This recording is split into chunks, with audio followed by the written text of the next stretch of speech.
Hey everybody, Barry here again. So you're rebuilding your transmission? No, you do not, absolutely do not just put it back together with the old fluid, the old clutchy material swimming around in there. Yes, I know, cleaning sucks, but it's gotta be done. Kind of started off a little strong there, didn't I? Anyway, so this is Verisol. You can buy it anywhere. I bought it at Canadian Tire. I'm sure you can get it at Tractor Supply or whatever the US equivalent of that is. And I'm gonna clean every piece of the transmission that I can. I've got a toothbrush, I've got a little scrubby brush, and I figured, hey, the best container to use is the transmission pan. I cleaned it beforehand so I don't go and muddy up my Verisol from the pan itself. And now I'm gonna clean and scrub every little piece. And then I've got these Ziploc bags here. We sell 3D filament here and they come with a bunch of bags, so I've got lots of these. If you don't, I'm sure you can buy a pack of them for, I don't know, probably 10 bucks. I'm not going to be putting this transmission together today, and I don't want to clean it all today and have all kinds of dust flying around and getting on my transmission parts. So I'll clean it, dry it. I've got these towels here, and then put them in their respective bags. I haven't really videoed anything like this before because, to be absolutely honest, I've never been this particular because I put together engines and yeah, brake cleaner and rags goes a long way, works fine, but transmissions are not as forgiving as junkyard LS engines are. So I'm just gonna take a toothbrush right here, just getting around. I want everything to be as clean as it can be because I'm not a transmission builder, and one little speck of dust is probably gonna ruin my day. Maybe it'll work perfectly fine for you, but for me, no doubt in my mind, it's gonna mess up if it has any opportunity at all too. Look at that, man. That looks really nice. Now I'm going to be replacing every seal in this transmission, so I don't care if this rubber seal here gets into Verisol. Apparently it can deteriorate rubber seals and stuff, so if you're going to do this, take that off. But I'm just going to leave it there so I don't forget to replace it when I do my gasket and seal kit. Plus I'll know which one actually goes on there because I can take this one off and compare it. Now this was $32 a gallon, so I don't want to go waste any, so I'm not going to take it and pour it out into a bucket. So I'm just going to clean it over top of this thing. I don't want to leave any Verisol on this if I don't have to. Will it hurt it? I don't know, but it's not going to evaporate in the plastic bag. So I'd rather dry it, clean it now, put it in the bag. That way, when I go to put it back together, I don't have to worry about drying parts off and then end up with Verisol in my transmission. Will it hurt? I have no idea. So I'd rather not have it in there at all. Now the bench is an absolute mess, but I put down a new piece of cardboard, laid out some of this sheet, because what I'm gonna do is assemble this accumulator after I get this all cleaned up. That way I can put it in the bag as an assembly. Now that, you can see, has some clutchiness in it. And look at this. Yep, that's nasty. So it would be basically irresponsible and obviously dumb for me to put this back together without cleaning it or without doing a really, really good job of cleaning it. So this transmission had like 300,000 kilometers on it, or probably a couple 100,000 miles. And yeah, it's nasty. The clutches were smoked, a bunch of stuff got hot, and I don't want this getting back into the transmission and swimming around in my nice clean fluid with my new clutches and all that stuff. And again, take a towel, clean it out, get it nice and dry, and look at that. That's looking much better already. Sweet. I actually thought it was supposed to be black inside. Turns out it wasn't.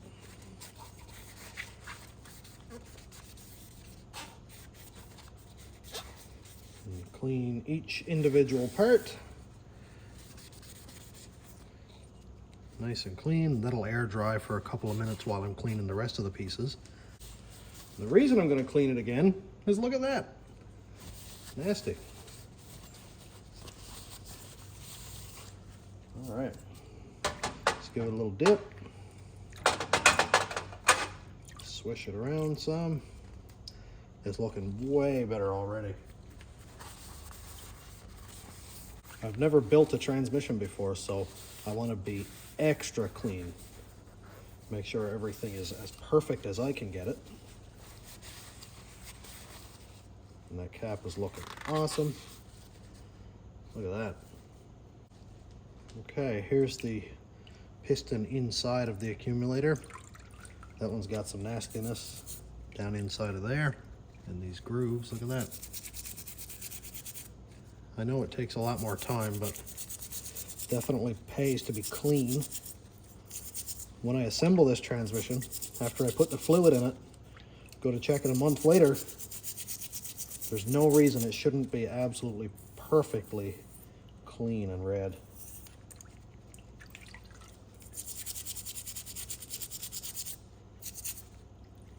This is tedious. Definitely worth it. I think something like an ultrasonic cleaner would be awesome for small parts like this. Just dump it in, leave it for the night, and come out, and it would be like absolutely beautiful. But I don't have one of those, so I'm gonna do it by hand. All right, I'll dry off this piece. Look at that. We've got a clean rag. Not bad. A little bit of stuff on there, but the part itself looks really good.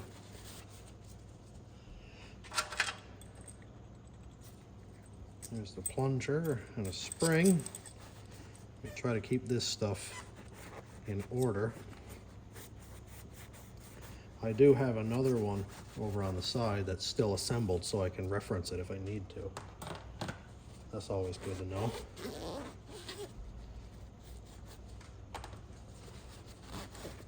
I power washed the transmission case itself, and I'll do that again before I actually go and put it together. I know it's water, but I power washed it and blew it out after, made sure it's good and dry. So there's that one. And here's a spring. Spring is really clean, actually. That looks fine. Oh, got some paint coming off it though. I guess this stuff is like paint thinner, isn't it? Why, I wonder, would they paint the spring if it had a chance of paint coming off and going inside the transmission? Doesn't seem very responsible. I think I'm gonna leave that one in for a little while longer. If the paint is coming off now, I'm better off having it all off.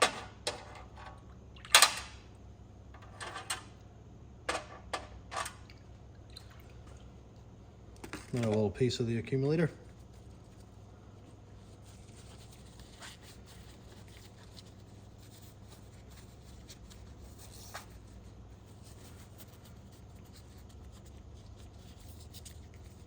A parts washer.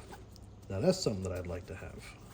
Like a big cabinet where you can take all the parts and just throw it in, like an engine parts washer or a transmission parts. I think that'd be sweet. There's that. Another spring and a collar.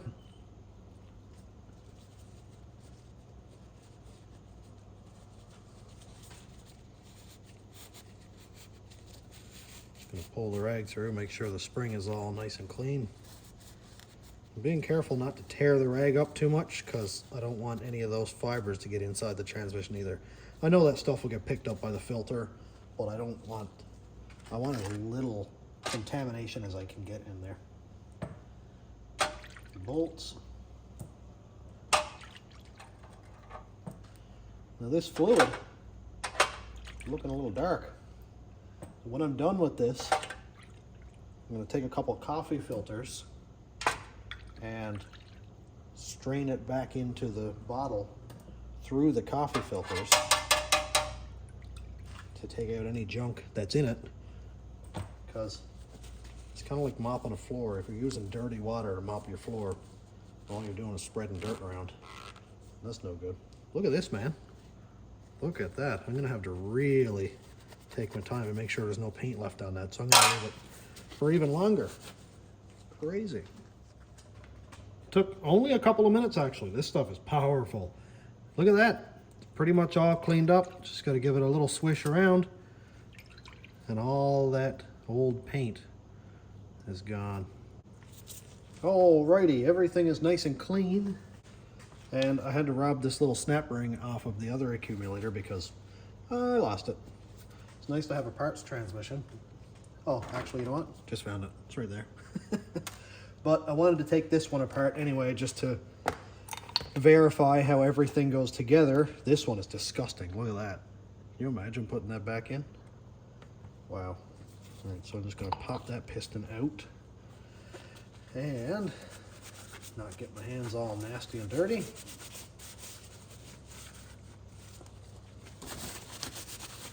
So this cap I don't actually need to install because that'll be later on after I get this ring put on that piston and everything when it's reassembling, but I'm going to put it in the same bag. That one goes here. This guy goes on here. That one is down there, goes through. This piston can actually just come out for now by the looks of it anyway. And then I'll take this snap ring, lay it on top like that, and snap it into place. There we go. That's assembled. This guy goes on there.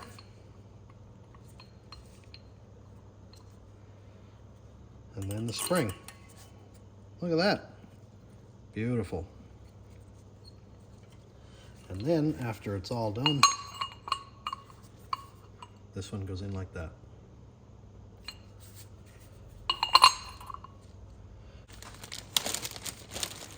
Now, take it, put it in a bag, nice and clean. Take these bolts and dry them off a little bit.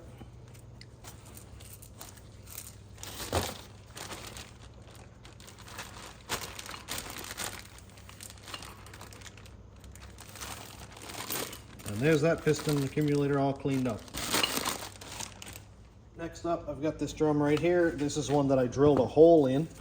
So I want to take this apart. I've already taken off this spiral lock ring. You can see that one does this and it locks this sprag into place. So I'm going to take off that one, flip it upside down, take this one out of it, flip it upside down and lay it on there. And then there's another one, another little collar that I'm going to lay right there. So this thing now, here's the other one, is all taken apart. And I drilled a hole in this right over here. This is for the direct drum mod. And I want to make sure it's all nice and clean. So I'm going to put it in the bucket and let that fill up.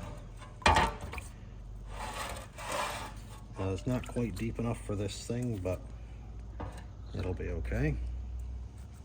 I've got to be continually cleaning my gloves too, because I don't want to take any material off one part and put it onto another or anything like that. Gotta make sure. Oh, there we go. Yep. Now I've got my sock and my crock all full of aerosol. Comfy. I guess that's why you don't wear Crocs in the shop, eh? Anyway, I got work to do. Enough complaining, Barry. Just gonna clean this out. There's a lot of metal shavings and stuff in here, so I want to make sure this is excessively extra clean. I don't want any more junk in here, any junk at all. Now, I already removed the center seal out of this one because of, again, the direct drum mod, or the dual feed, sorry, mod. And that is not going back in. Look at that, some old junk on there I can wipe off. Man, it's looking nice already. I'm not going to take this sprag apart because the little little bearings or whatever they are, little rollers will go everywhere, and I don't want that. So I'm just going to kind of wish it around like that, just to agitate it, get rid of any old clutch material or anything that could be floating around in there. Put that over on the tray. Do the same thing with these little washer guys.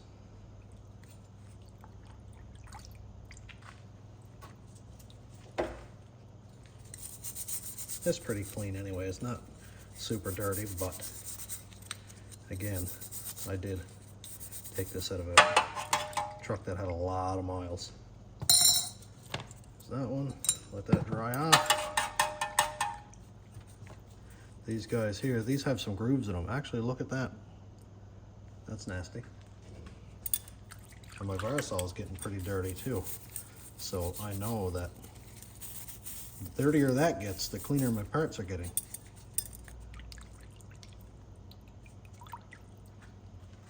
Is that one?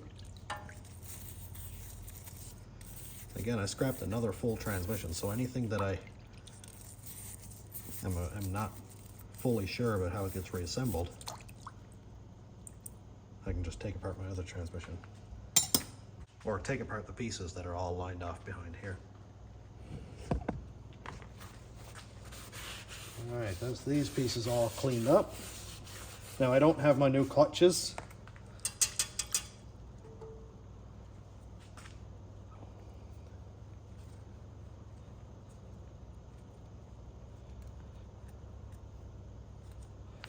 I don't have my new clutches yet, so I can't put the, the clutch and steel part together inside of there, but at least I can put that sprag back together.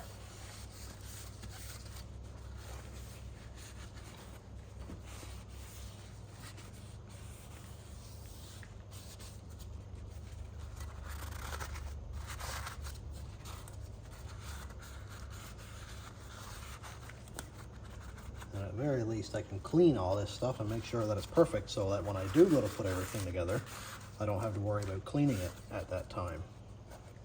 That looks good.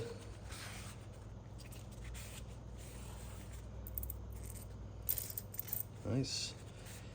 It looks really nice and clean. And I'm not using the same dirty paper towel the whole time, or shop cloth or whatever. I'm changing them up after it gets a little bit soiled. I just change it up and get a new one. Those towels are cheap enough. They're $5 or $6 a roll. I know, yes, it can add up if you're doing it every day, but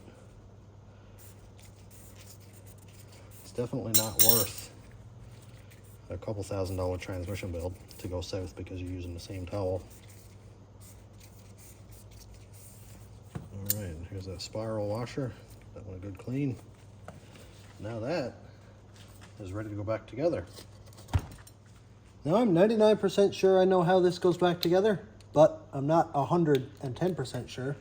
So I've got my extra one over here that I'm going to take apart. There we go.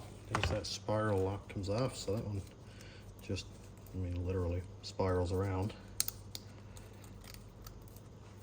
And I can see that there's a sort of a lock on this one. So that faces up. Oh, I guess it doesn't matter anyway, because that one has a lock on it also. Now, obviously we know the big plate right here. And then the sprag, which the flat side goes down toward the drum, and there's sort of a hollow side right here. And then there's a bearing cage there. So I'm gonna take and make sure they're both the same. Yep, they look good. I'm going to take one bearing cage and do that.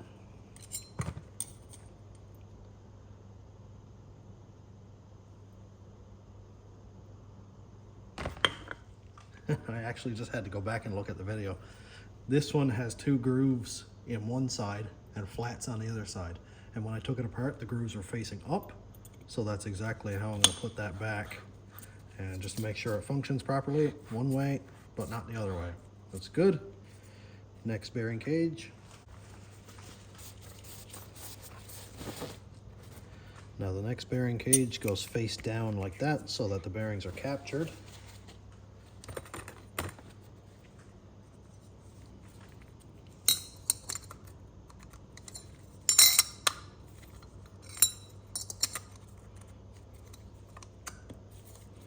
Now the dish plate goes in like that, and it's got two tabs right here that hook into there. There we go. And then the spiral spring. Yeah, okay, it's got locks on both sides. I'm just gonna feed that down in here. Make sure it's all locked in. And I can kind of rotate it till it gets back here, because that's where it was before. The little tab was pretty much lined up with the edge of this, because if you need to take it apart again, you can just kind of hook it in there. But that looks good. So that's that piece all cleaned up and ready to go in the bag. These bags are perfect size. They're, I don't know, I'd say 12 by 12 probably.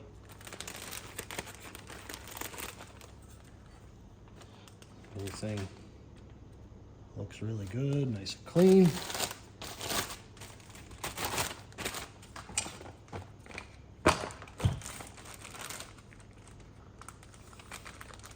When I go to assemble it, I'll pour some transmission fluid and stuff in around all these parts. But until that, it's nice and protected. Next, I think I'll do the oil pump. That guy is nasty. Now, I don't know if I have a new oil pump bushing coming. I cannot remember if I ordered one. Doesn't really matter. If I don't, well, I'll just use the old one. If I do, I'll change it out. I just want to get everything all cleaned up because I've got a little bit of spare time right now. I'm waiting on parts. I'm waiting on a new gasket kit, new clutches and steels throughout, and a rollerized rear output shaft bearing and all that stuff coming. So instead of just wasting my time sitting down doing nothing, I thought I could not be rushed. Usually when I put together engines and stuff, I got an engine on the floor, an engine out of the truck, and I got a weekend to put it back together. I'm on nobody else's schedule except for mine, but I always make ridiculous time constraints for myself. So it's nice to be able to do things at a pace where I know I can take my time. I did drill a hole in this pump. I think it's on the other part. Yeah, it is. I drilled the hole behind the front seal, which is this one right here. I drilled that out to a 1/4 inch because it was somewhere, I think it was less than 3/16. It was pretty small. But I did drill a hole in it, so it had a bunch of metal shavings and stuff. Oh yeah, get more Barisol all over myself. I got new pants on too. My wife's gonna love that.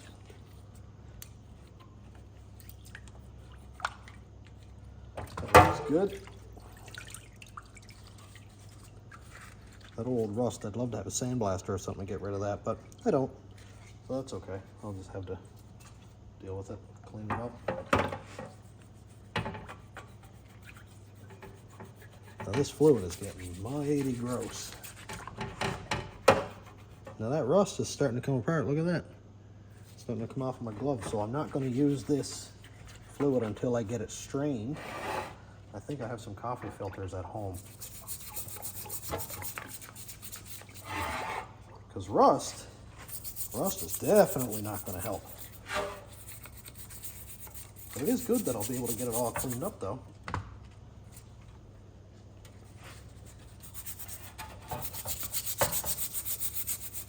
Look at that. I've got paint strainers here, but they're definitely not as tight of a filter element as coffee filters, oddly enough. I guess having coffee grounds in your cup is much more important than having contaminants in your $1,000 spray gun. Who knows? So, just gonna put that in there. Again, this is not quite big enough. I actually forgot to take out the pressure relief valve, which I should do because that's gotta come out anyway. I think I'll do that. The fluid was absolutely disgusting looking. So I poured it down into a gallon bottle and then I filtered it through a coffee screen to another gallon bottle, about 1/3 of it, and I got sick of waiting for that, so I poured the rest through a paint screen and it went way faster. And yeah, it's still a little brown looking, but I will put it through a coffee filter. I just don't really want to mess with it right now. All right, my next step is to take out this boost valve. This is, I mean, a pressure regulator, I guess you'll call it. I don't know the technical names of all these pieces, and I won't pretend to know, but what I do know is that I will be changing this piece, and I want to clean the pump out. Oh wow, that one came out really nice actually. I saw one video, I think it was Ryan Blazers, where it just gave him so much trouble. So I'm gonna put everything back as it came apart, and that is like this. We've got this valve here, we have a flat washer, purple spring, white spring on the inside,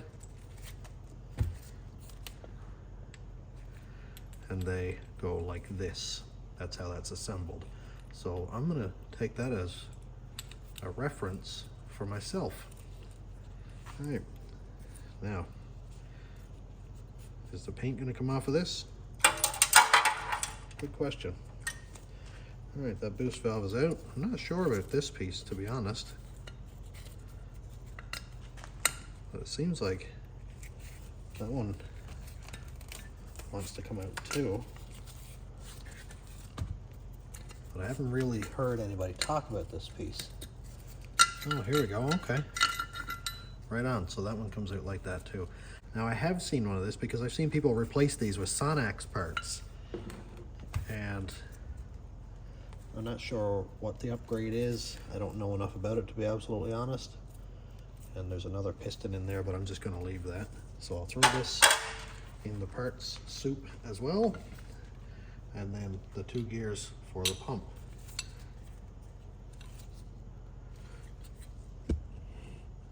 Sweet. All right, now, there's one piece. Now I think my new Sonax boost valve comes with a new piston like this, but just because I don't like throwing stuff away, I'm gonna keep this one, clean it up just as if I were gonna use it. When the time comes, I'll know what I need to do. There we go, we got a spring, perfect. And the paint on this spring is coming off, so I'm gonna leave that in there too. There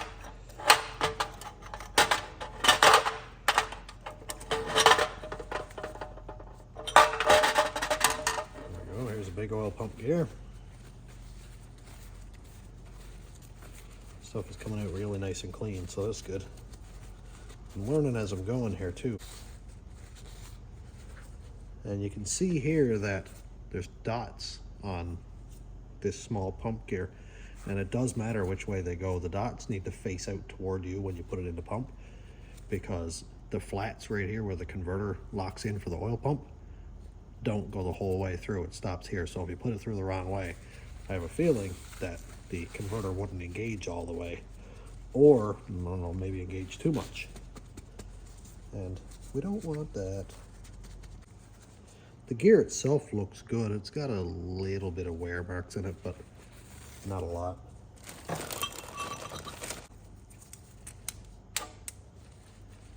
All right. There's another plunger, or valve, I guess you call it.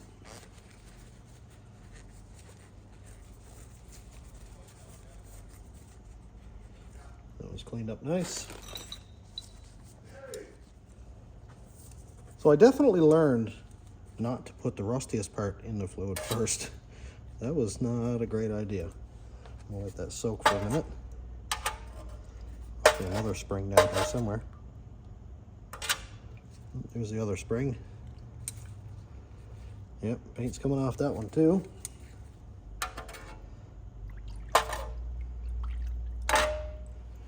Here's that big valve. Now I think there's a washer left there. I do have some transmission assembly grease ordered, or assembly lube, or whatever you want to call it. I wasn't really sure. I know a lot of people say they use Vaseline and stuff like that, and I'm sure that's perfectly fine. But, I don't know. I just felt like buying the stuff that's meant for it if I'm gonna do it.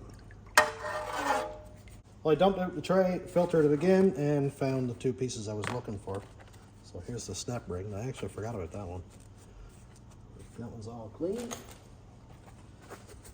And there is the washer. All cleaned up. Now the two springs. And I would say I'm gonna have to do the same thing again, where I just sit here and just patiently wipe off the spring, get the old paint out of it, because this too is submerged in oil.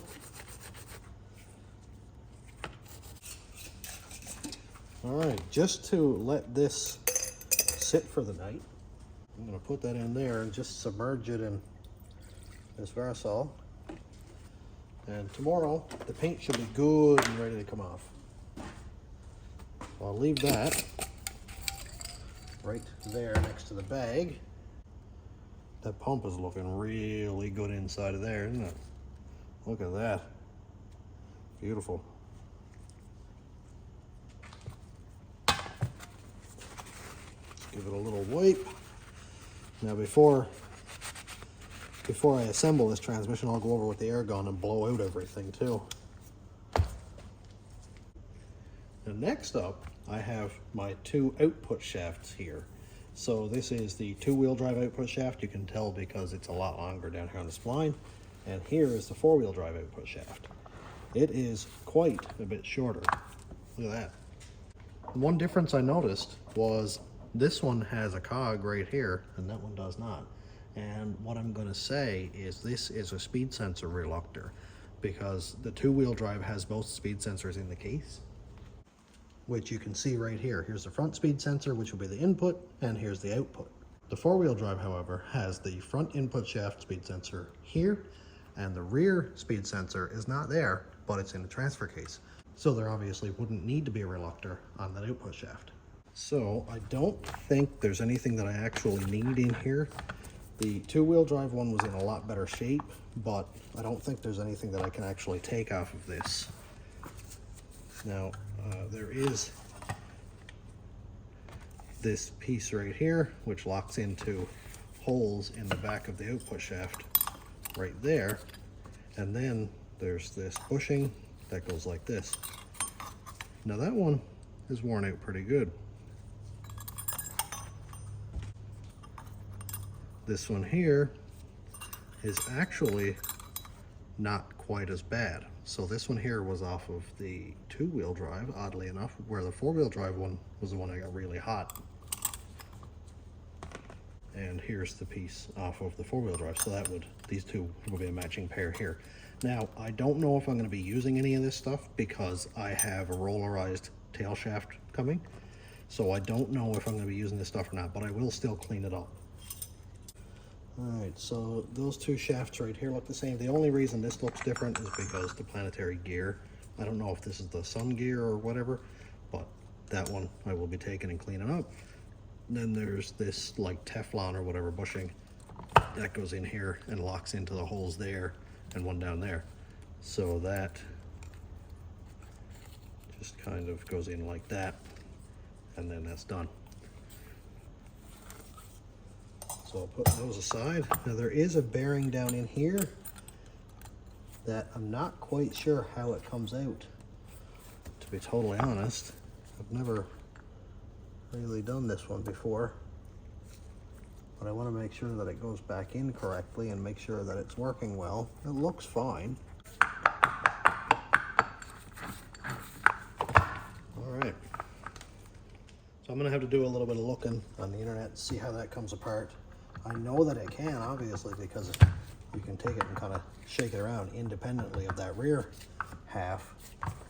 And everything back here, oh, it goes together with a snap ring. Look at that. Beautiful. Now I can take all the good pieces out of the two-wheel drive and switch them over to the four-wheel drive, because this transmission was completely burnt and it got really hot. Well, if anything, taking this apart will make it easier to clean. There we go. Please don't fly off and hit me. I got a few new snap rings coming, some heavy duty. I know I got an intermediate snap ring, And let's make sure this is not beveled before I... Oh, okay, you can see the marks on it. I got a new intermediate snap ring coming, and another one. I don't remember which one it is, but oh, there's a bearing here I need to be careful of. Oh, and look in there. Look at all that nasty stuff. What is that? What is that? Wow, now I'm really happy that I cleaned this thing out. That's trapped in there. There's no way for that to get in there. I don't think. I didn't have this apart, and look at all that stuff. I wish you could see it better. Look. That's like dirt. Wow, dude. Yeah, I'm really glad I cleaned this thing out. All right, so I have one of these roller bearings here. One of these flat roller bearings. So the cupped part goes on like this toward the output shaft. Just so I remember which way it goes. And then there's a collar for the bearing that it sits on right here. The really steep cup part goes toward what I'm going to call the drum. So I'm going to put that in there. Okay, here we go. Oh, we got another bearing. There we go. Okay. So here's the other bearing that has these notches in it, and the bigger flat side with the notches goes down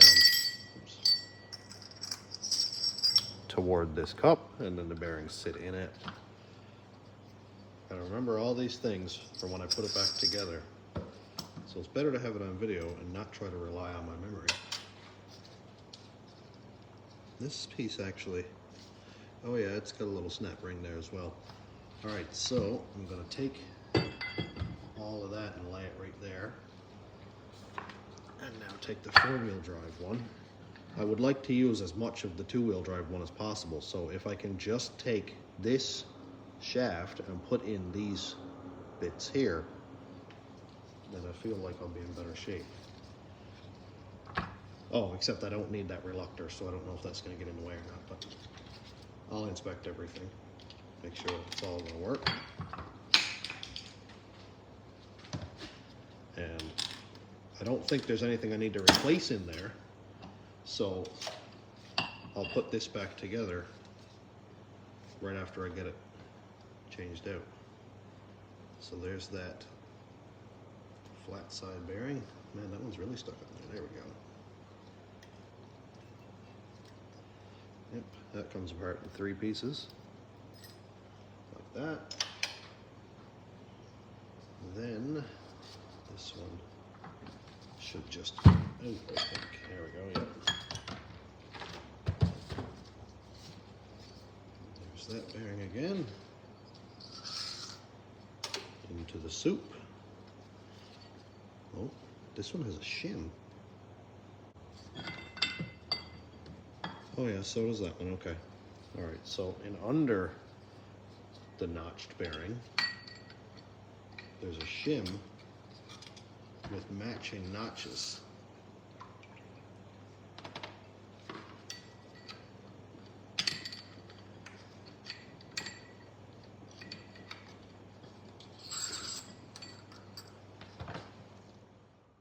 Now, just so I know where everything is going and make sure that everything is the same, I'm going to measure the shim.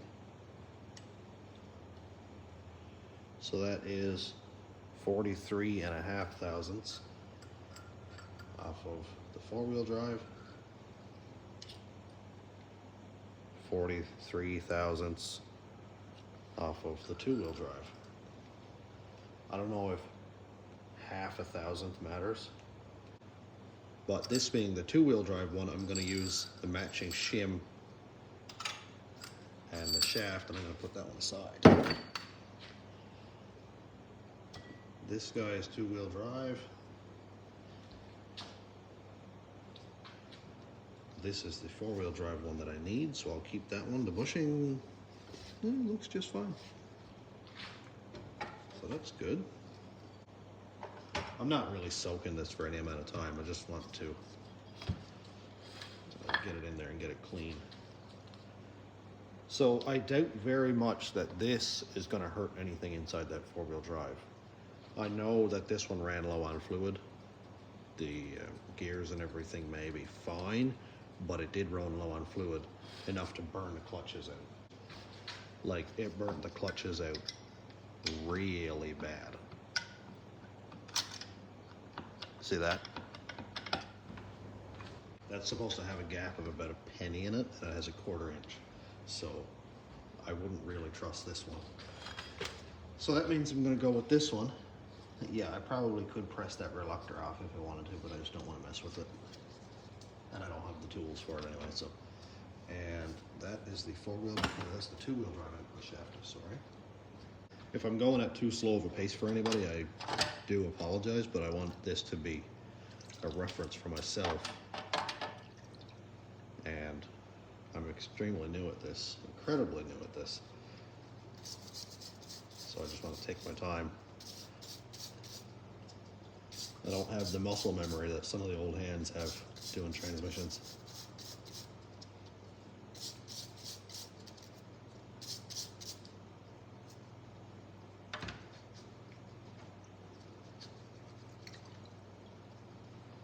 All right, set that one aside to dry. I've filtered this fluid several times through coffee strainers and paint strainers. Yeah, it is brown because I guess there's like rustiness or whatever in it. But of course, after you clean with the fluid, it's going to get rusty or it's going to get dirty. Just want to clean up these splines. This transmission was outside for a little bit, and there's a little bit of weather rust or whatever you want to call it on the splines. I'm sure it won't cause any issues, but still want to clean it up. I can tell you one thing, everything inside of a transmission is sharp. All the splines, the machine surfaces, everything is sharp. And everything will cut you. All right, that looks a little better. Now, just gonna dry this guy.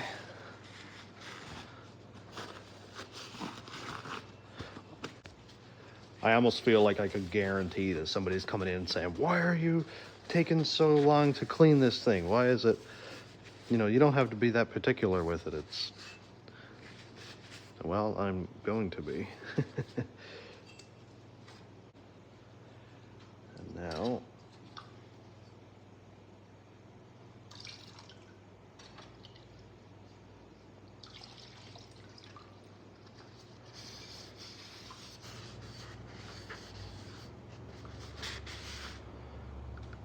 that one.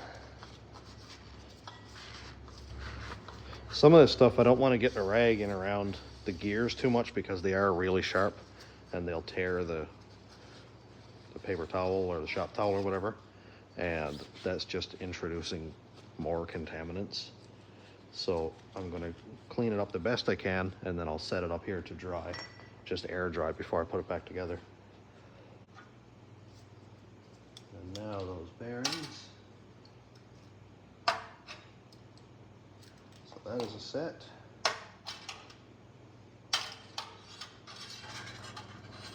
There's a snap ring.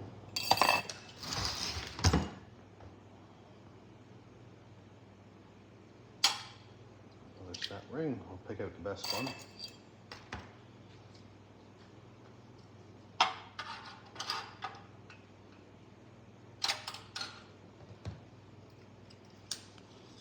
Bearing and the thick washer, the other bearing cage. That one goes like that.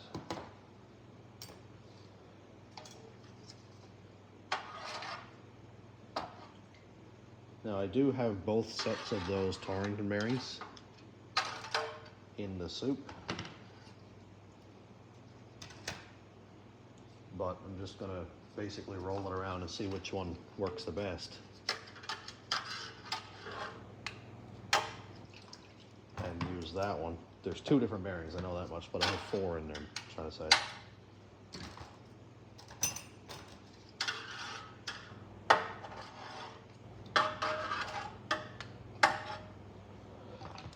shims.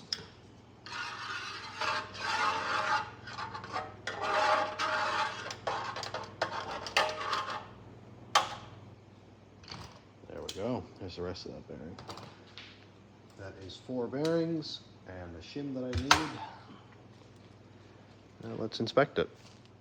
All right, so I'm just going to pull that off and clean it. These bearings do wear out. They do get contamination in them, and then they rotate rough. And it is a thrust bearing, so I don't want it to be rough at all. Just want it to be nice and free. From what I know, these bearings won't come out of this cage. So you don't have to be too incredibly careful with it. Of course, don't bang it around or anything, but so you can rotate the inner and the outer. That one sounds okay.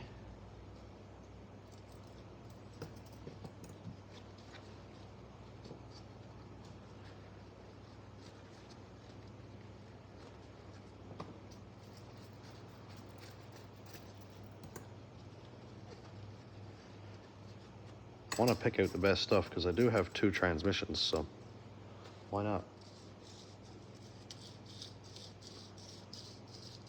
That one maybe sounds a little rough.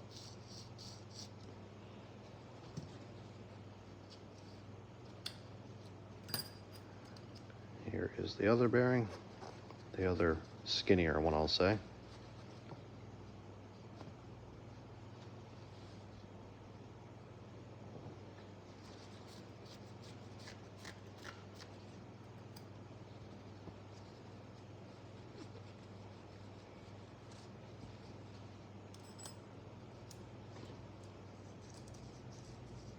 That one sounds nice.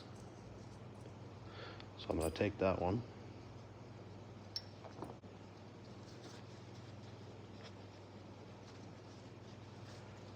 Put those together.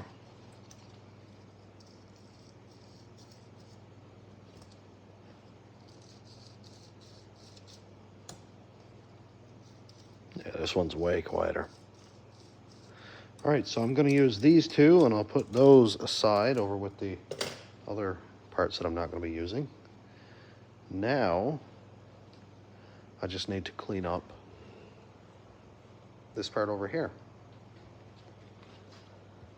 I had that one sitting in there while I was cleaning up these bearings.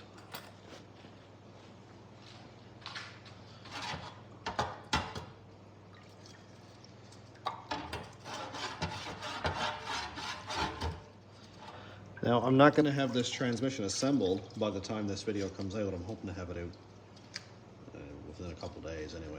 So if you have any reservations about using this piece with that reluctor in it, please let me know. That way, I mean, if it makes sense logically, then I can switch it out and use the other one.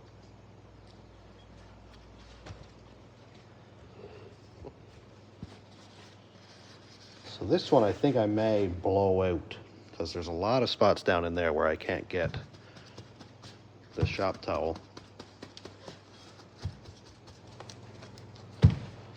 And I do have shop air here.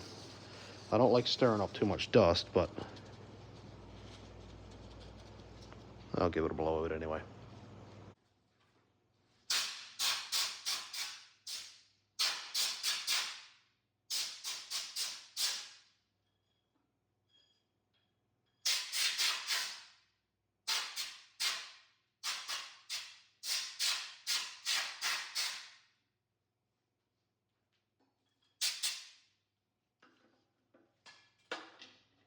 I couldn't find my safety glasses, so I just kept my eyes closed. All right, so that's mostly dried out. That'll evaporate off now. All right, so let's put it back together.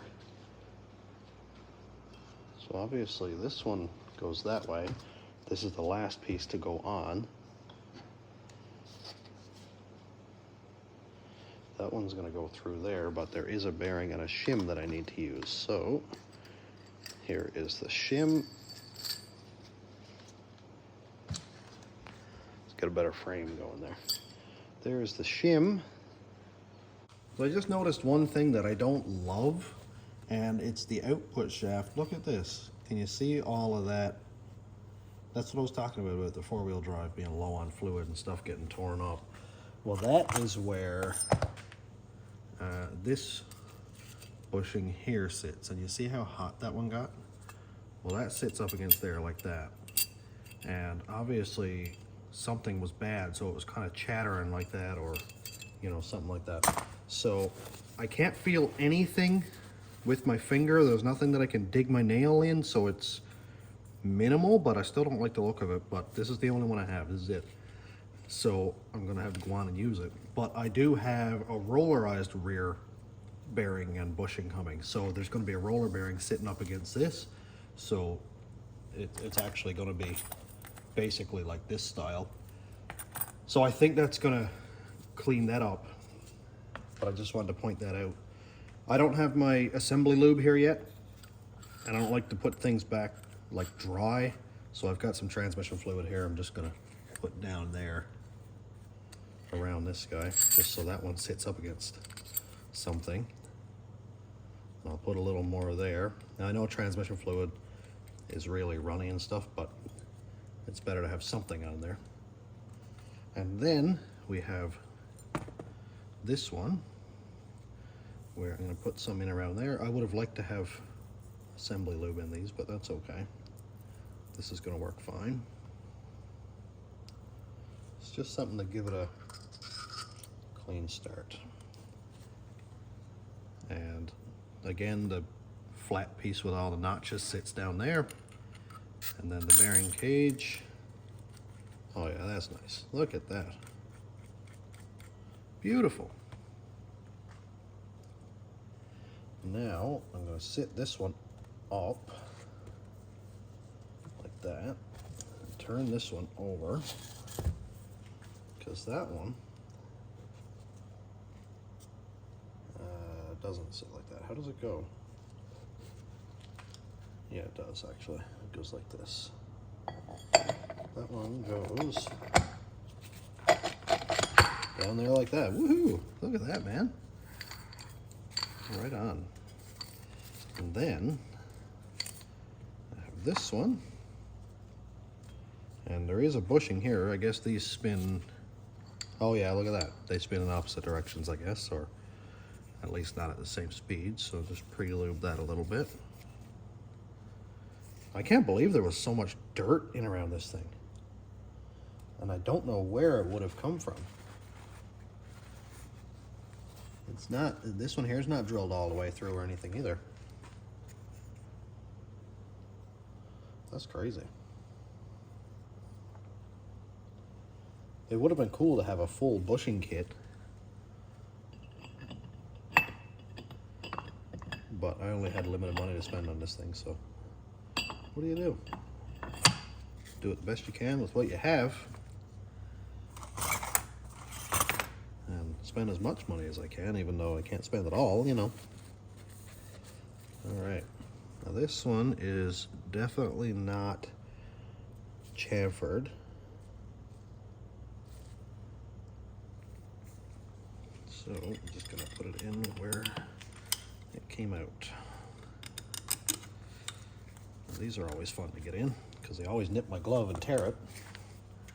And I gotta get a new glove. Almost.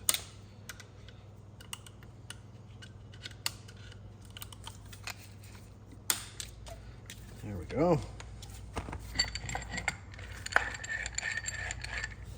Sweet.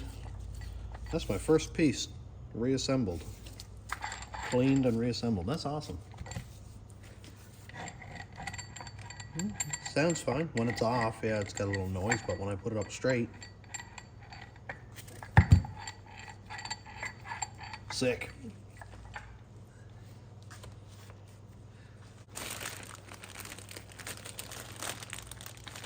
There we go.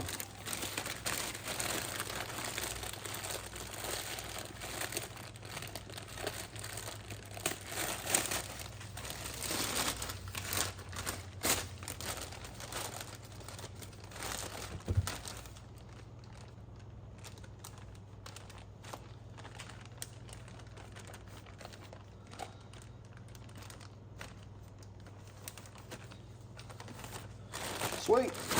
That guy's protected. Alright, now, one thing I didn't point out about the oil pump is this bushing thing here. That is actually not that easy to get off, so I'm just going to leave it so I don't forget to put it back on later. But the oil pump is all cleaned up. That's been drying all night. So just going to wipe off a little bit that's down in the cavities.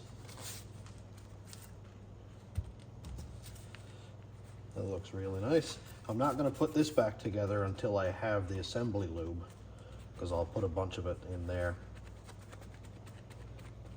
so that it gets a good clean start.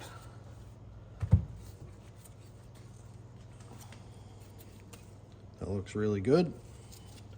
So I'm just going to lay those together for now. And see if I can get a bag over them. All right, the top part of the oil pump is in a bag. I couldn't fit it all. Now I'll see if I can get this bottom part in one. I might be a little bit anal with the bags, but that's okay.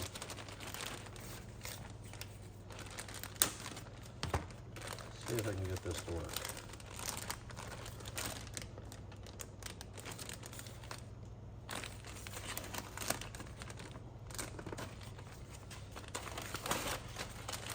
Probably going to need a bigger bag.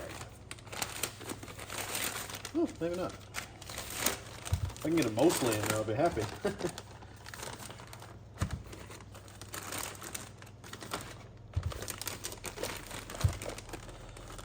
All right, that'll do it. Put one on the other side, I guess.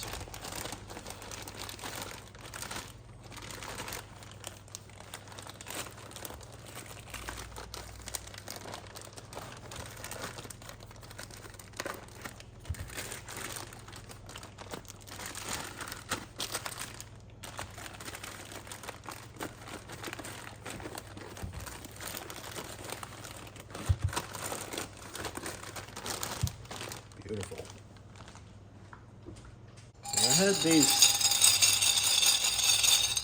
I had these couple pieces in a jar overnight, and I would say they're just about cooked. I put the oil pump bolts in there too, just so I wouldn't lose them.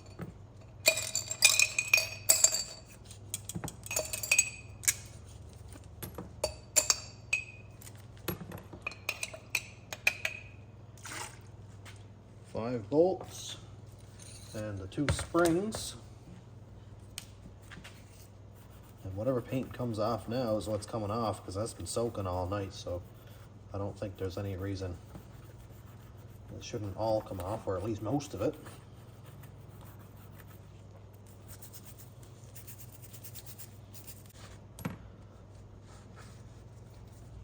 And I'll put that back in the bag with the boost valve and with the oil pump gears. Okay, so that is all out of the way. You know what? I messed up. I missed a bearing. Look at that.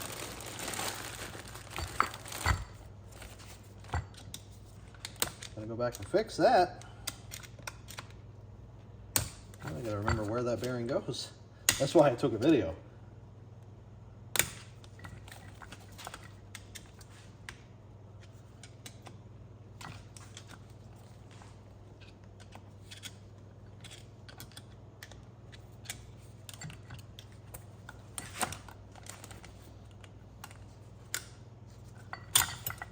Go. Oh yeah, there it goes. So the flat piece with the cup on it goes down toward here. A little dab of transmission fluid. Can't believe I messed that up. I don't want to go messing stuff up. That's why I want to be careful and take my time. Have everything nice and clean and organized. Okay, and then that one goes on. A little oil around there.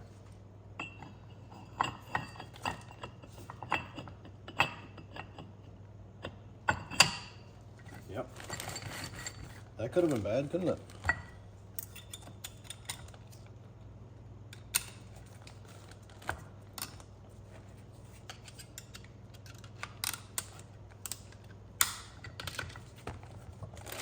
Right.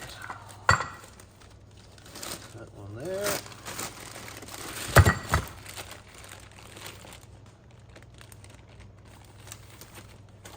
Bagged again.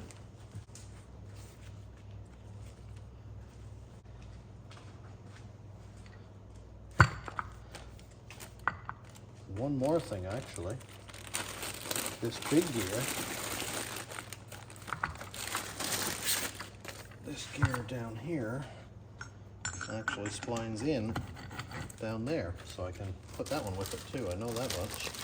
I don't remember which side it goes on the other part, but that's okay.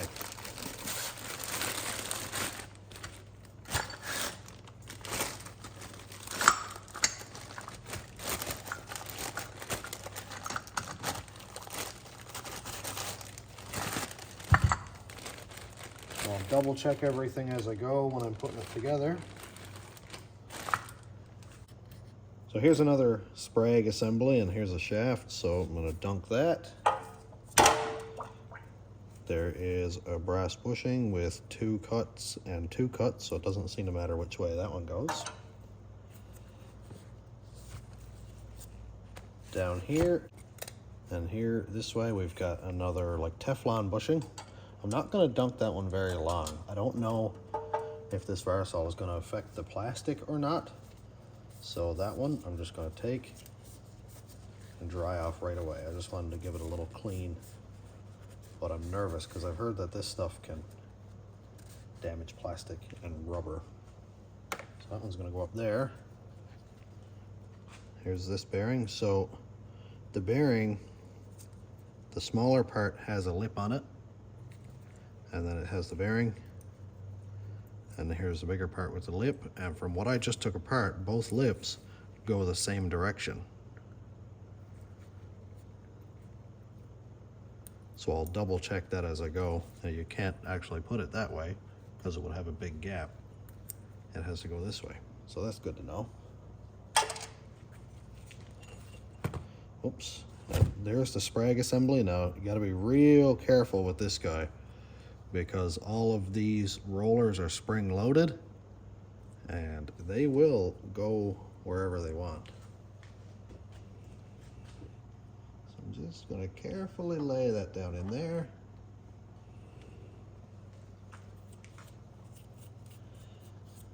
These planetary gears seem just fine. The bushing looks, well, used. I'm gonna put that one down in there, like, oh, that would have sucked. Like that.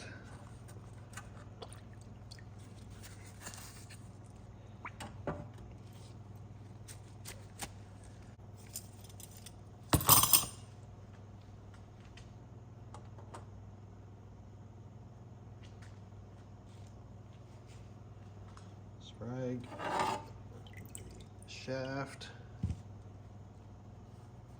Thought I had another piece. Here we go. There's the bearing, and then there's the big drum guy there. Now, I didn't forget about these guys over here. This is for the output shaft, and I was talking about the rollerized bearing and stuff.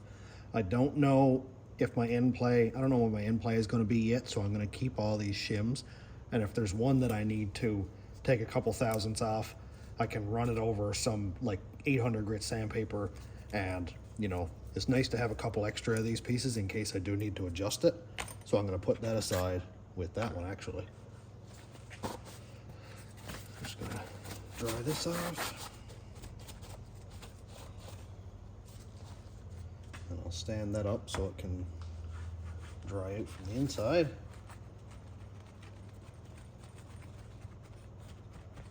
I learned in a couple of videos just to inspect these rollers, make sure they're not like no flat spots in them, and I don't see any issues at all.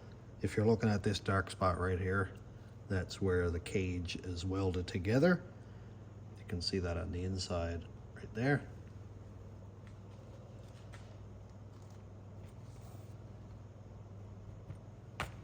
it's time to change this towel. Definitely going to use a full roll of those by the time this is done, but who cares? It's cheap insurance.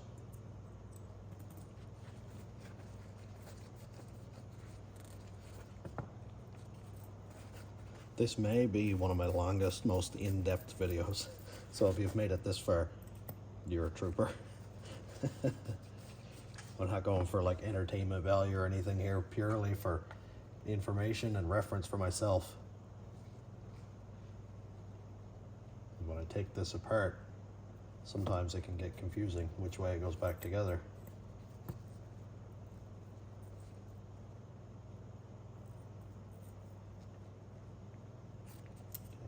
That one goes on there. Oh, that was nice. That's great. All right. That one. There's no real sharp edges or anything in this.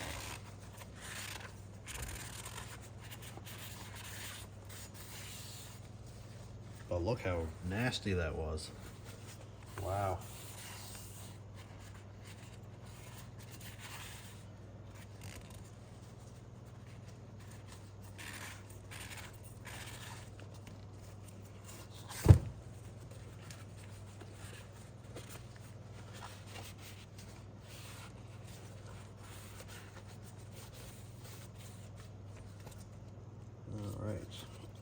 I'm going to give this a blowout because it's got some stuff down around the gears there.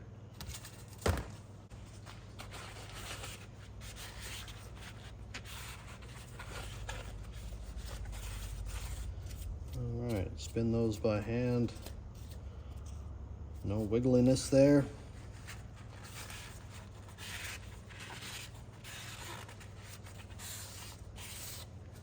Okay, now sprag goes back in place.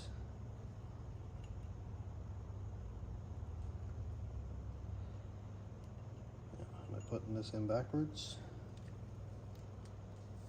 Maybe.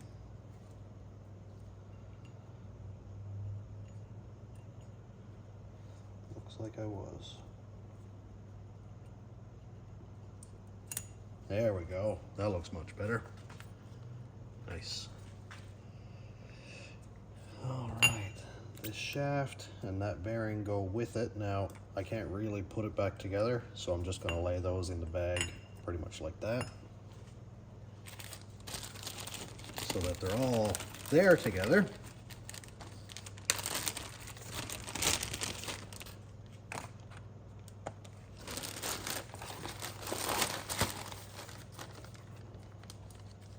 Okay, don't grab it by the little sprag bearings.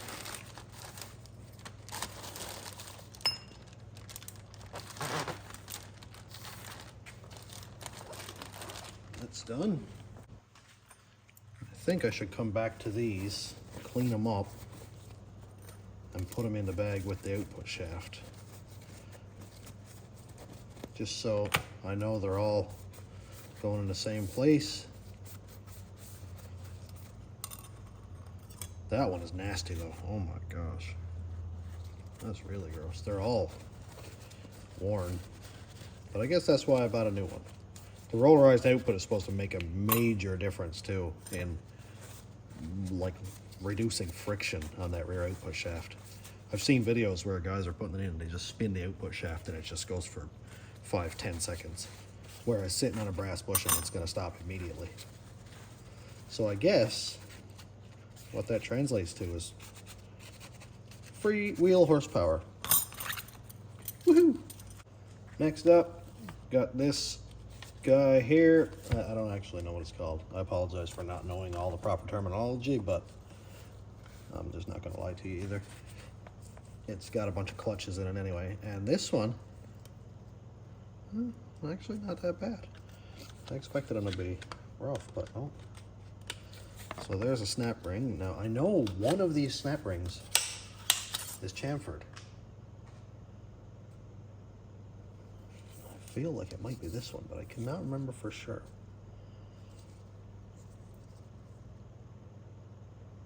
God, I can't tell. I don't think so. But anyway, it came up this way. And here's the pressure plate. Into the soup pot. Here are the clutches, and geez, they don't actually look that bad. And the steels don't either. I'm replacing them anyway, but they don't look terrible. Yep. Not much going on there. I'm not going to bother taking off this spring plate here. The cleaner will have no problem getting in around there. And I don't think it's necessary because I'm not going to be replacing anything there. I just want to take it apart and clean it up. I am, however, just going to put a zip tie around this and save these in case, I don't know, if my parts come in wrong and I need to reuse them. I don't know. They don't actually look that bad at all. So that's something.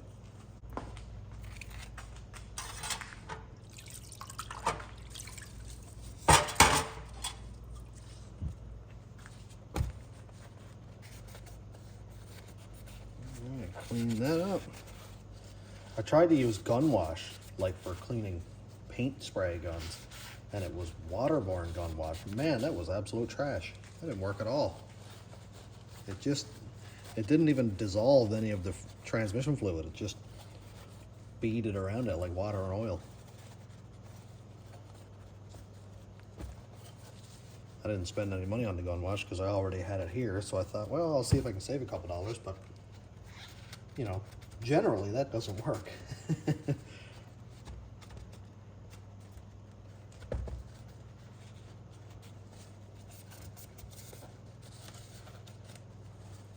Okay, it's starting to look good.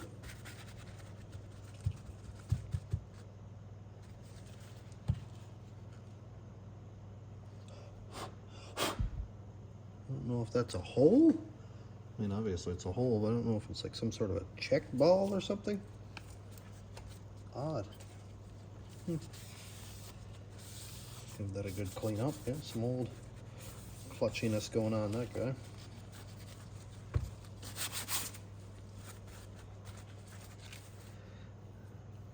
Chafe there, but there's a bolt that goes through here, and I think it's the forward bolt in the case down under the valve body. Yeah, that looks good. Now, I got the snap ring on the same plane that it was. I didn't flip it over or anything. I'll be able to put that one back the same. And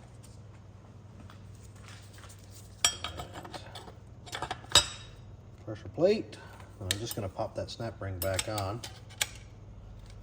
just so I know it goes back where it came out and all that. The direction that it came out. Now I'm going to get some more bags. All right.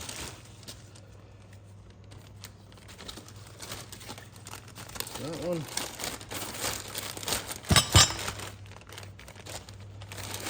These extra bags that we had here really came in handy. So here's one of the bands. I'm just going to give this a quick dip. Oh, splashing it around. Just give that one a quick dip. I don't want it to really soak into that clutch material or anything. I don't know if that's a great idea or not. And then wipe it, clean it. Probably should have bought new ones of these, but there was another like $150 shipped.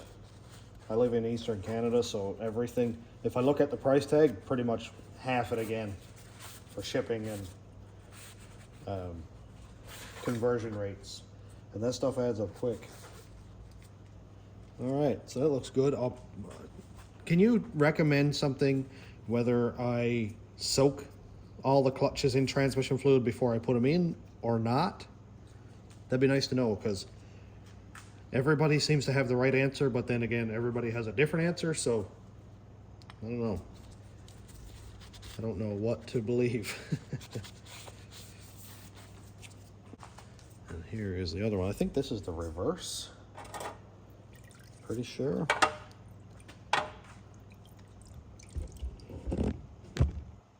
suppose I should have had the camera aimed where I was pointing.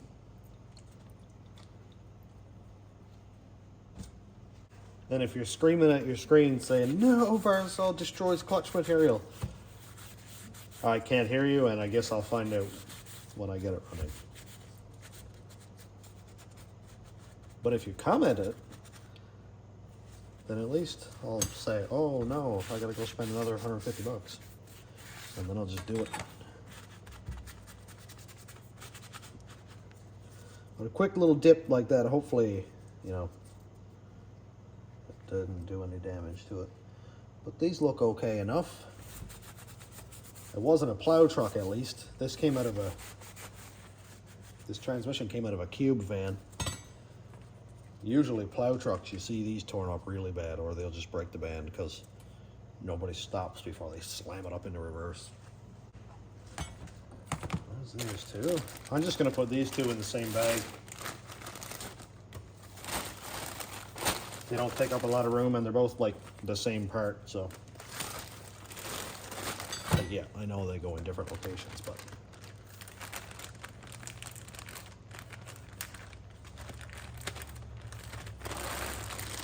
Man, my pile of bagged parts is getting big. That's great. So here's the piece that sits into one of the sprags. I remember seeing that because this goes up against the sprags and it goes one way and doesn't lock the other way. And that's got springs in it. I'm not going to mess with that. It's got some bolts there. Definitely not going to mess with that. I'm just going to soak it, give it a good clean. And I'll be replacing these sealing rings anyway because I've got the seal kit coming. Okay. Let that soak in there.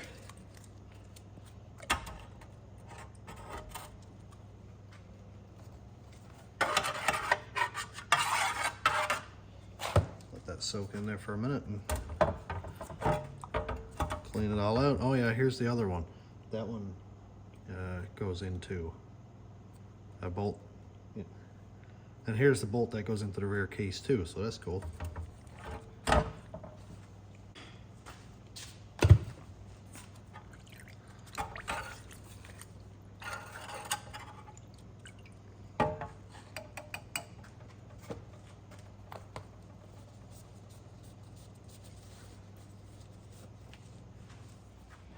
All right, let that drain out.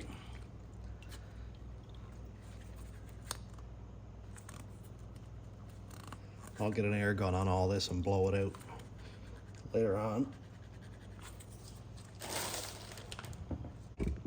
Now we take this one apart. I don't doubt this one's going to give me trouble too, but oh, there we go. That's not bad actually.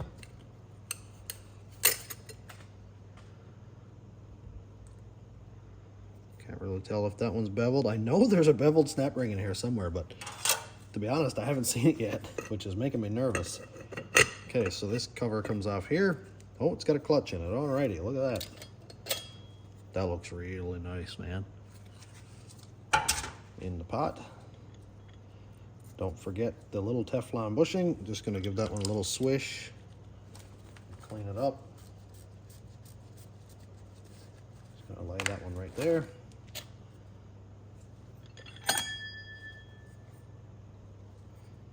That guy, there's no bearing in here, but there is a brass bushing right there. Give that one a swish and put that one there.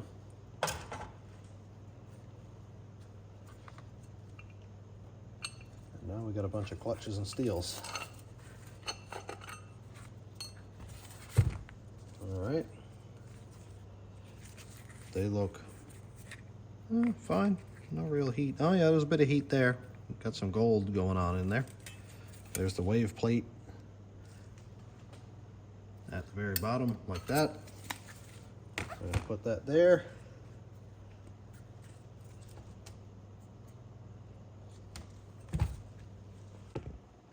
Now I don't have the right tool here for the job, and this is absolutely terrifying, but I gotta compress all these springs around here to get the little snap ring off. So what I like to do is risk my life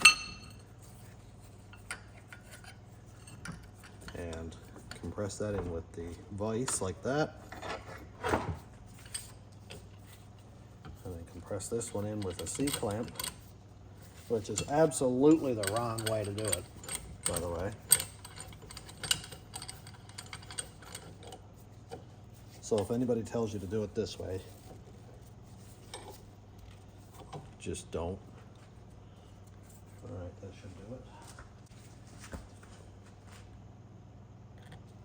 And I'm going to pop that one off like this. Oh. Pop them back on. Here we go.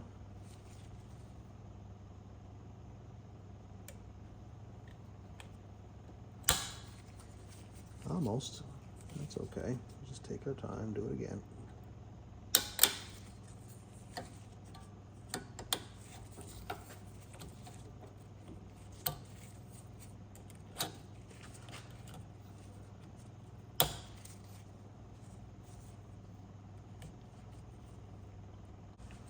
Getting this back in is going to be much scarier than taking it out.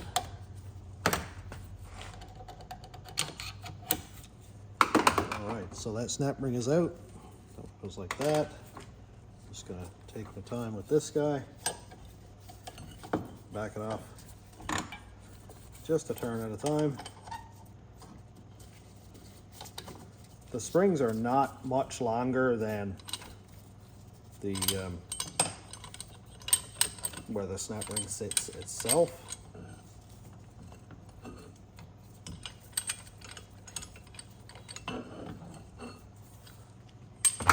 So it's not like you got to compress it in from all the way out here and you know, that kind of thing. It's just pretty much sits flush there, and I just lost a bearing. So this bearing just came out. It's another one of those roller style bearings. It doesn't seem to want to come apart actually. Okay, so I'm just going to leave that one there for a sec. Pull off this nice pencil holder into the pot.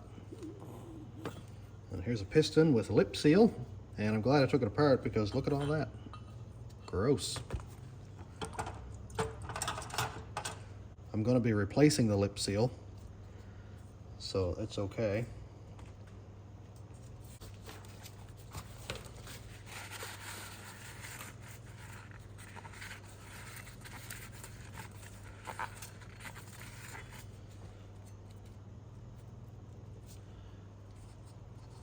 This seal here, I'm not actually sure how it comes out. It almost looks like it's a bonded seal or something.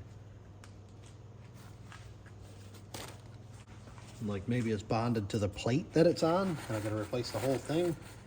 If that's the case, I don't have tools like that.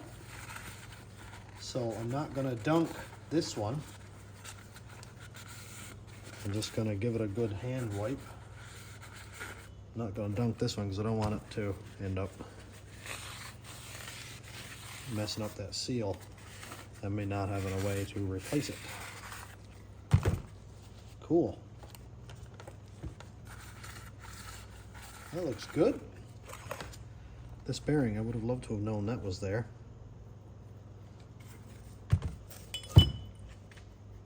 That looks, yeah, that definitely goes that way. All right, so I know where that goes. I'm going to dunk that one. Get that one in there. One thing I need to do is clean off the bench because even though I'm using most of this stuff, it's still kind of stressing me out. I want it to be clean and organized so I don't mess anything up.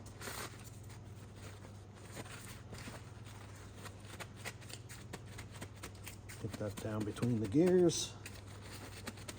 Or between the teeth and the gears, I should say, I guess. There we go.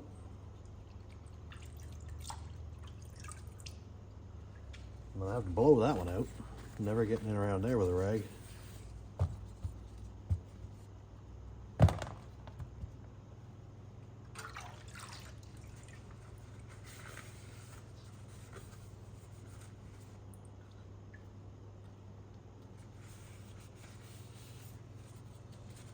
Well, I should have realized that this piston has a bonded seal too. And I don't have a new one of these, So here's hoping that this guy doesn't deteriorate on me. I know the best insurance is just to replace it, but I don't really have the money for it, so it's only in there a couple of minutes. Hopefully it'll be okay.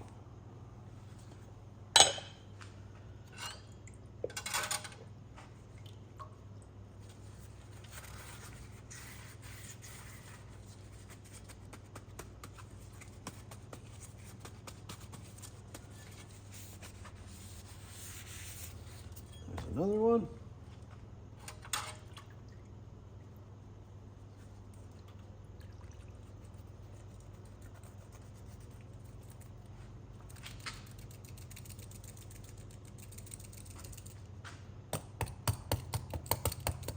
This one doesn't come apart, so I can't really clean it out in any sense, but I'll lay it like that so I can air dry.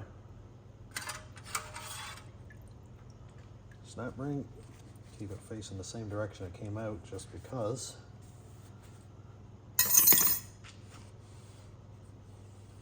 And I've got nothing else in there. Now I can put it back together. I'm not obviously going to put it back together with the clutches.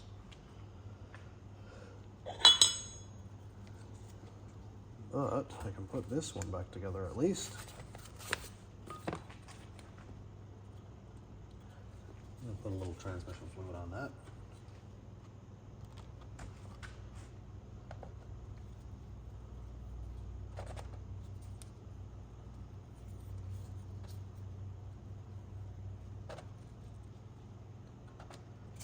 Make sure I don't tear up that seal.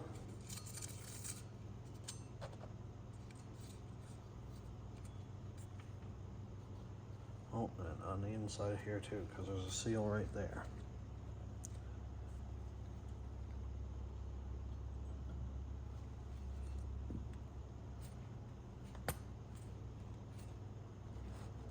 And keep rotating that around, don't tear the seal. There we go, look at that. Beautiful. All right, now put this one back together.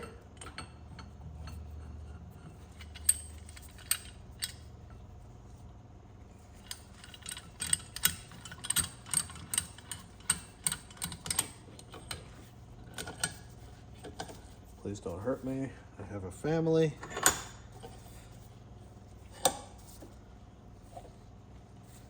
There we go. Just need a little more tension. Just a little more terrifying, scary tension. Where are you? There you are.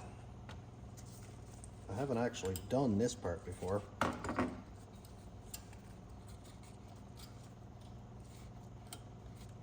Which is just horrible and terrifying. And I guarantee if this comes off, it's going to break my thumb.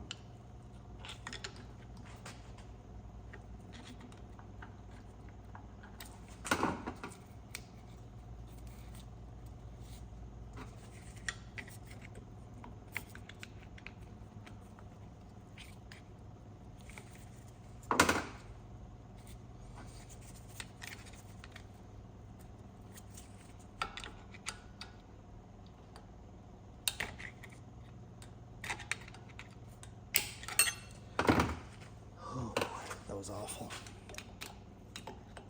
That was just awful. Oh, that's way more. Oh my God.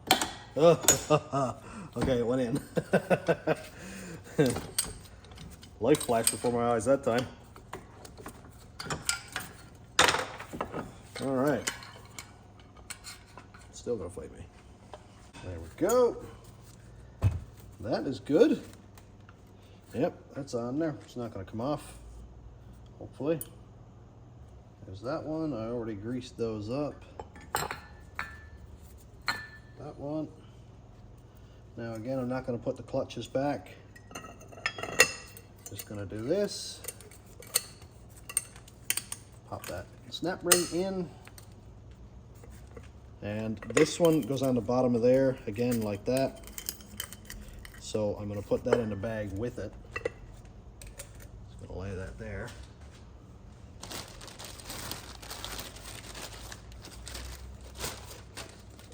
It's all going in the bag.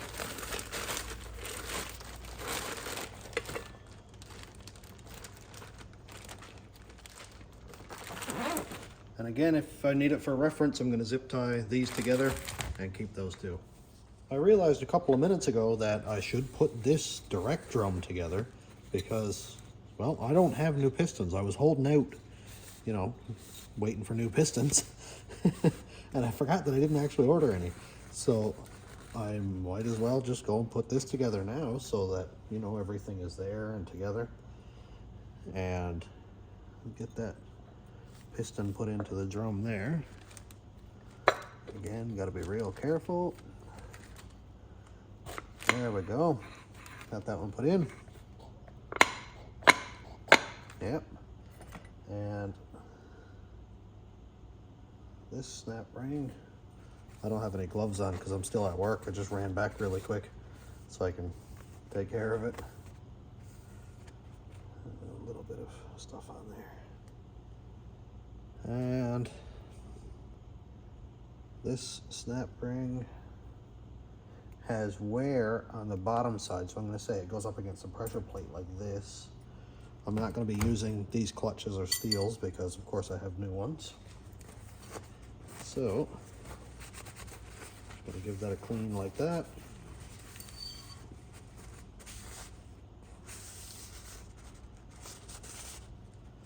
And just so again I know that everything is going back together the way it came out, just gonna pop that one in. Now again, yep, no, it goes down like this. Pop that guy in. Done. And here are the clutches and steels. Oh, I forgot the wave plate. Man, every time. Pop that one back off.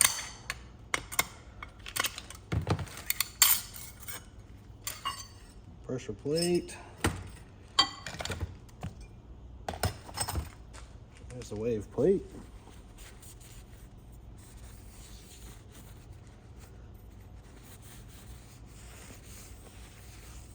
Now, I don't know if this is one of them, but you can take out the wave plate and put in an extra steel or extra clutch or whatever.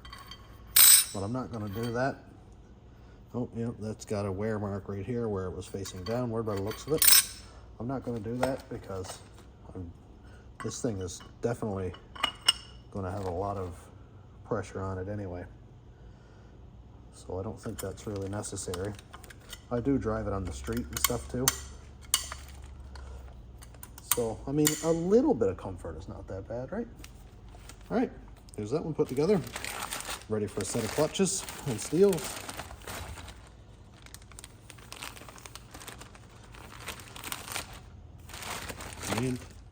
And even though these are absolutely cooked, like you can see, there's a lot of darkness in this. A lot of darkness. I am still going to zip tie it together. Keep it just so I know, you know, the orientation of everything. And yeah, I know it just goes clutch, steel, clutch, steel, clutch, steel, but I mean, still, why not? I think I may have finally found the chamfered snap ring. Woo! Got it.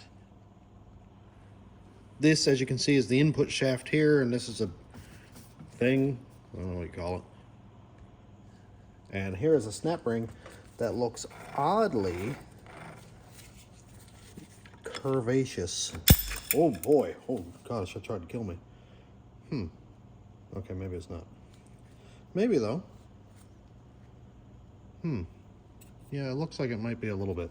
I'm gonna keep it upward, facing up anyway. And this thing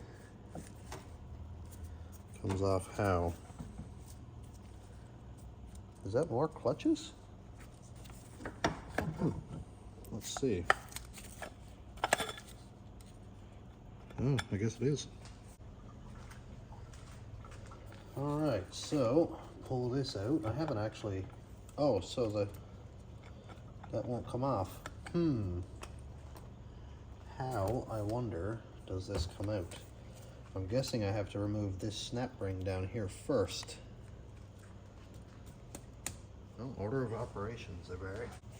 Let's see if this is gonna work. This is not really the correct snap ring plier for the tool. For the job, I should say, not the tool.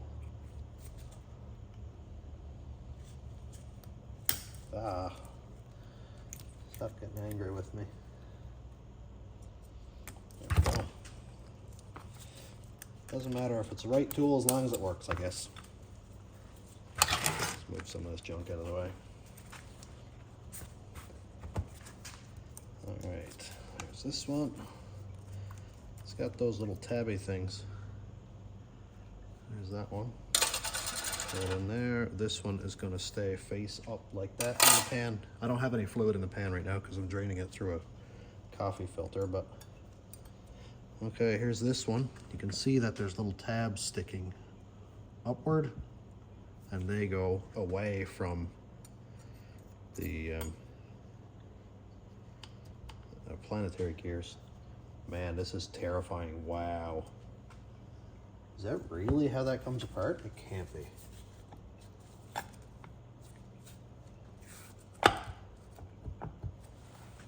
Huh.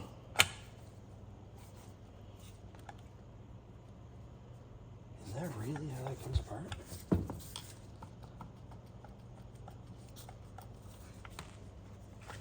Oh boy. Oh boy. Oh, there's pins coming out. I don't like this at all. I don't like that at all.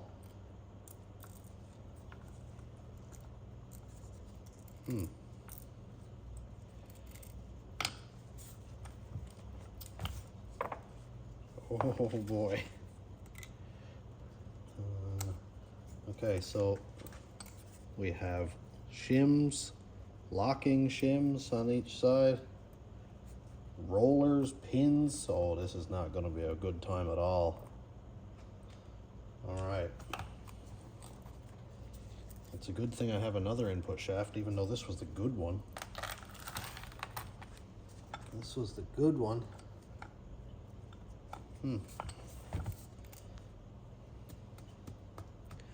You know, I'm not going to take this one apart any further. I'm going to take the four-wheel drive one that's all burnt up and take that apart after I'm seeing this. I don't like that at all.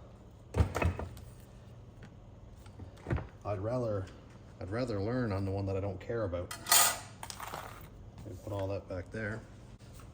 All right, so here's the four-wheel drive one. And there's a bearing on the front of that right there. So that's good to know. That is good to know. So I'm gonna put that one aside. That was pretty good. I'll throw it in the bin. Is there another way to take this out? I wonder. I wonder if that snap ring has anything to do with it. I wonder. There's a little small snap ring right here.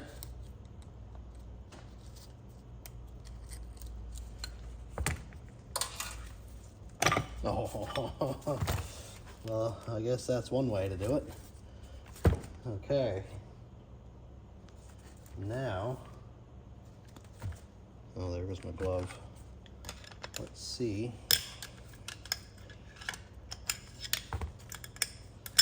If that one doesn't really look chamfered at all. Oh my gosh, seriously. All I had to do was take off that little snap ring and not mess with that planetary. Okay, so it's good to know. I'll learn with this one. Here is another little Sprague assembly. And there's a set of clutches down and under there. So this is all great stuff to know. Oh, I guess that's the one they call the turbulator holes. Whatever that means, I don't know. And in under there, yep, there's another big old spring plate that I don't have the tool for, so I don't need to go any further than that. But yeah, I am going to have to take the clutches out of the other one. So I'm probably just going to, just because this is fine, the rollers on this are absolutely fine. There's no play, no noise. I'm just going to take this whole assembly and put it on that one because I don't trust now that these rollers are going to go back how they came out. Okay. Learn my lesson. definitely learn on the piece that I don't care about. Definitely do that, which I'm sure I already knew, but learn as we go, I guess. All right, now that one is going to go over here. I got my glove ripped. Man, I should have seen that snap ring first. That's so disappointing.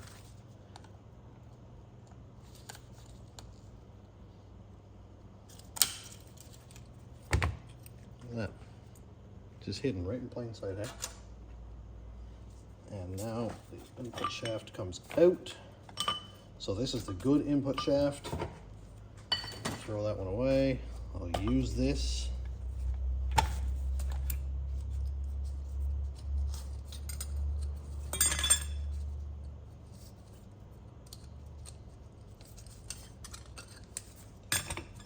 And throw this guy away. And throw these away so I don't get anything mixed up. I've been watching videos on assembly, disassembly, checking end play, all that stuff. So I can't say that I'm perfectly confident that I could do this with my eyes closed, anything like that, but I am getting a lot more comfortable with it every day, which is definitely a nice feeling. All right. So there's another seal down inside of this one, and I don't want to go and soak it in the Versaol for reasons already explained. But this planetary here, I'll go ahead and soak that one. There's another one of those roller bearings down in there, see that? And it feels just fine.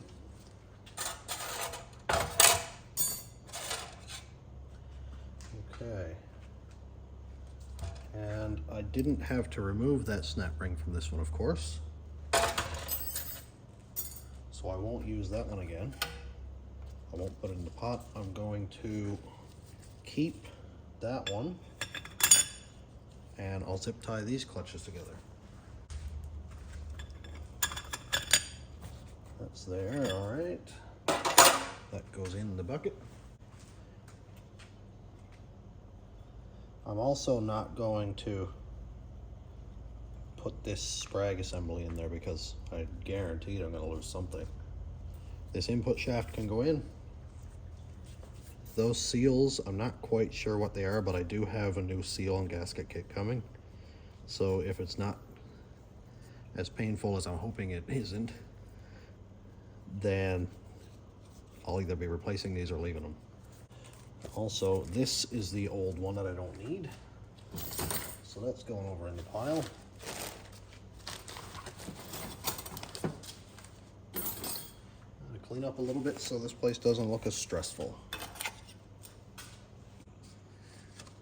So at the end of every day, I've got a week into this already, by the way. I've been straining my Versaol through a coffee strainer for as long as I can stand it because it's so incredibly slow, or a paint strainer. And look at that. A little bit of dirt got in there, but look at this. This came out of the Versaol.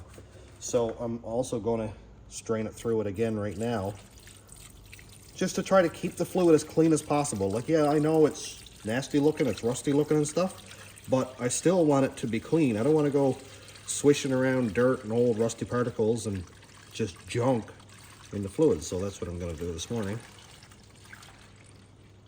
Strain that through again, and I am in the middle of 3D printing and making a funnel to make this job a lot easier. Look at that. That last bit was disgusting, wasn't it? Look down inside of there. I clean these bottles out every time, so well, the cleaner the parts, the dirtier the fluid, I guess. Just to show you, here's one part of my funnel, and because a coffee filter sits right at the bottom, it only filters through this little hole here, and the rest doesn't go through at all. So I made almost like a cage so that the filter will sit on it, but then the fluid can filter through like all the way around. I just got to get that part printed today, and that should make my life a lot easier. All right, so just gonna go swishy, swish, swish around here like that. Most of the stuff that I'm cleaning, you know, doesn't have a lot of junk and stuff in it. But hey, if I'm already here, I'm already doing it, why not, right?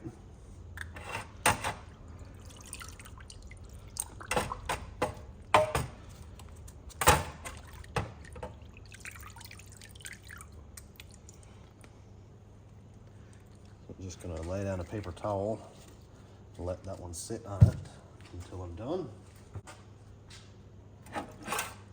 Now this input shaft has passages drilled into it, like here and there, and through the middle, I'm pretty sure.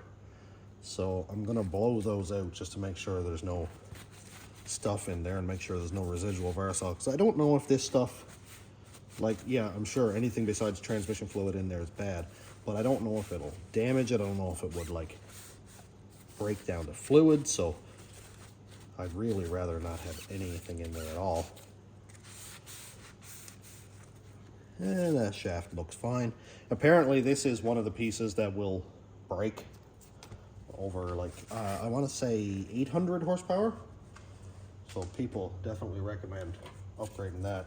Now, Desperado is only around 650-ish, and I won't be turning it up this year because my turbo is pretty much already maxed out. So I don't remember exactly what I had in there. Here's a bearing, all that much. Swishy, swish, swish that one. Now I can't take this one apart, so just gonna have to kind of roll it around. It doesn't feel super crunchy, like it's not perfectly smooth, so I'll see if I do have another one. It's not bad. But if I do have a better one, then I'll use that, of course.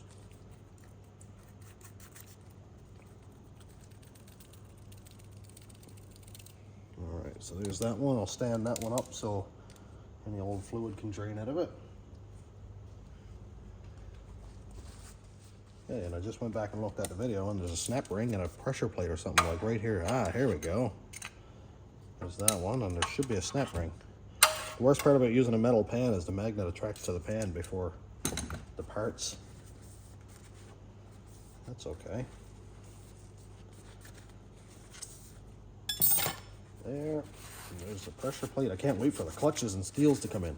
They're going to come in at different times because I ordered the clutches from Rock Auto. I got the red Raybestos clutches. And the steels are from a store called Max Transmissions on eBay. And of course, eBay is going to take much longer. Just going to give this a swish around. Doesn't seem to be anything else in there. All right, now I took this apart yesterday, so I may need a little bit of a refresher. Actually, you know what? I am missing a little circlip, a little snap ring. I remember that from yesterday, and I do have to blow that guy out too. Just found it. All right, so that's good. That looks good. So I'll lay you aside for 1 second. Just blow that around for long enough so the compressor doesn't cut in. Okay, so obviously this guy goes down over here.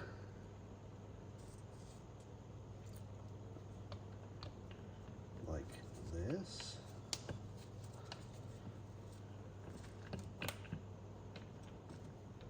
And I didn't. There we go. Okay, so we can spin this way freely. Doesn't spin backwards. So the sprag is working. And now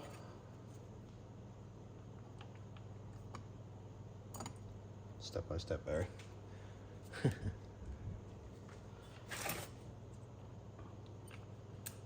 Pull that one off again. Pressure plate. Obviously I know that the clutches and steels have to go in, so I need to reassemble this again. But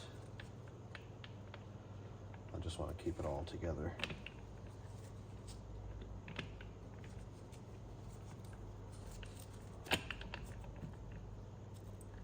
funny how stuff goes together like perfectly the first time, but then after you try to do it again, it's like, ha, nope. Yep, there we go. Pop that snap ring in.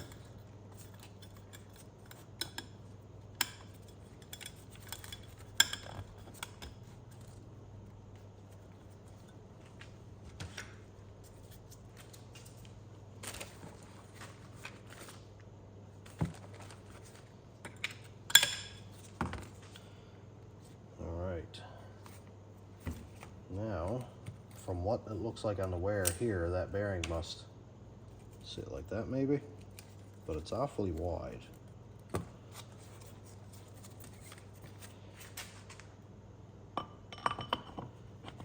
one goes through there.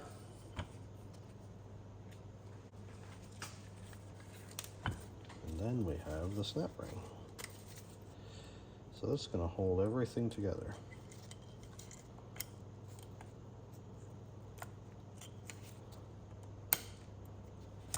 It's all snapped into place. Yeah, it does look like that one goes there, but I gotta double check my video just to make sure. So I don't see where this one goes. I don't remember where it goes. I feel like it's there, but it does this, and I don't like that at all. That doesn't make any sense.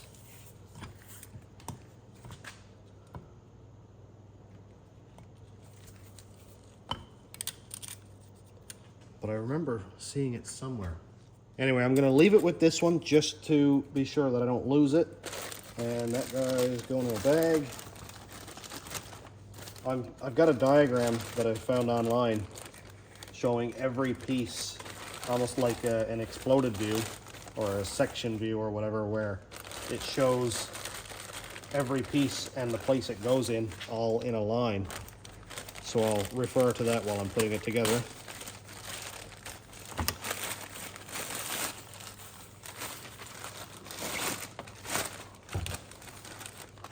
I don't like being unsure about things, so I'm not gonna do anything until I'm absolutely sure.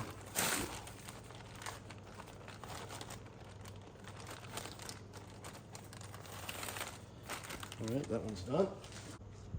Next up is the biggest, scariest piece. Now, I do have another completely assembled valve body, so at least I have a backup, but this is still terrifying nonetheless.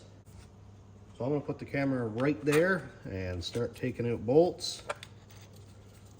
Now, with luck, these will all be the exact same length, and it won't matter which one goes back where. That would be kind of neat. So far, we're in good shape. I'm gonna do this slow enough so that I know where each bolt goes. So far, the bolts are all the same length.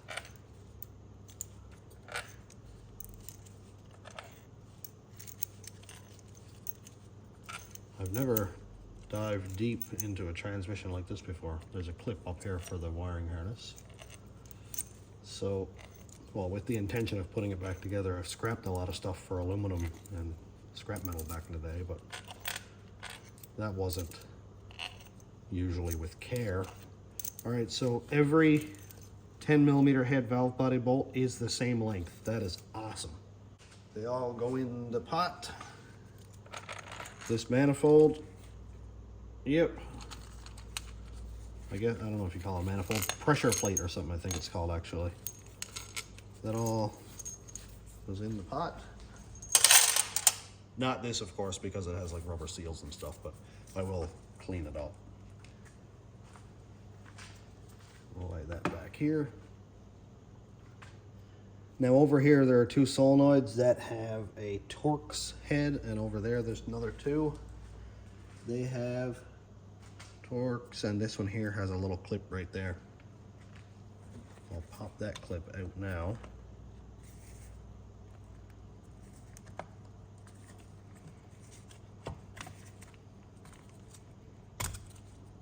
There we go. There's the clip. Black gloves, black part. Doesn't really go together well. So I'm just going to pop that solenoid out. That's what that one looks like. I'm not going to put that in the Versol either.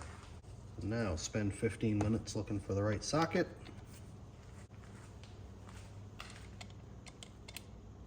That one is just too big, so it's going to be a T27. And of course I could put my hands on about 10 different T25s. But try to find a 27 with you.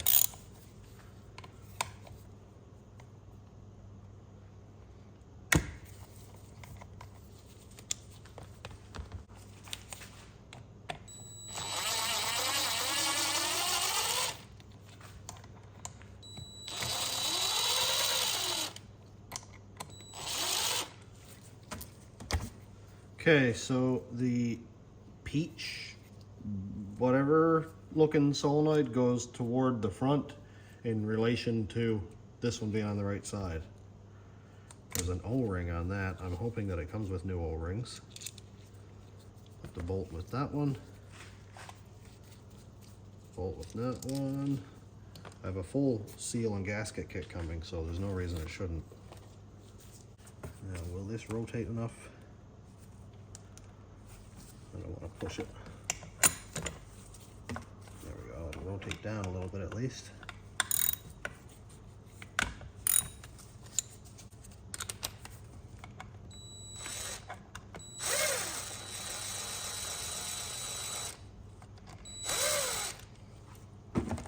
Okay, this one seems to have a clip that comes off, so I got to be careful with that, and that goes in like this. Put that aside. I think I'm going to bag those solenoids separately.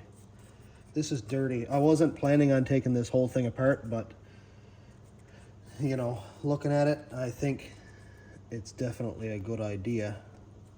I don't know about taking the pins and stuff out, but anyway. So here is, I think this is called the manual select lever. That's this big long one down here.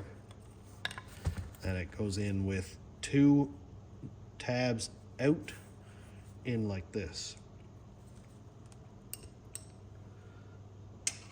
Put that in the solution. This is actually terrifying, even though I'm taking it all apart like slowly and to the best of my ability on video. I'm still quite nervous. Next up is the accumulator. Now, I'm not going to be putting this one back on, but I'm still going to keep it anyway.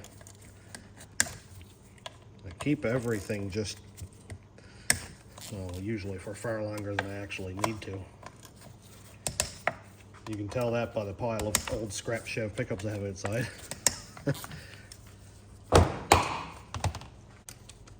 I'm actually enjoying working on this transmission. But one thing that's annoying is disassembly is so dirty. Oh, some springiness under that one. Disassembly is so dirty, like everything is covered in transmission fluid.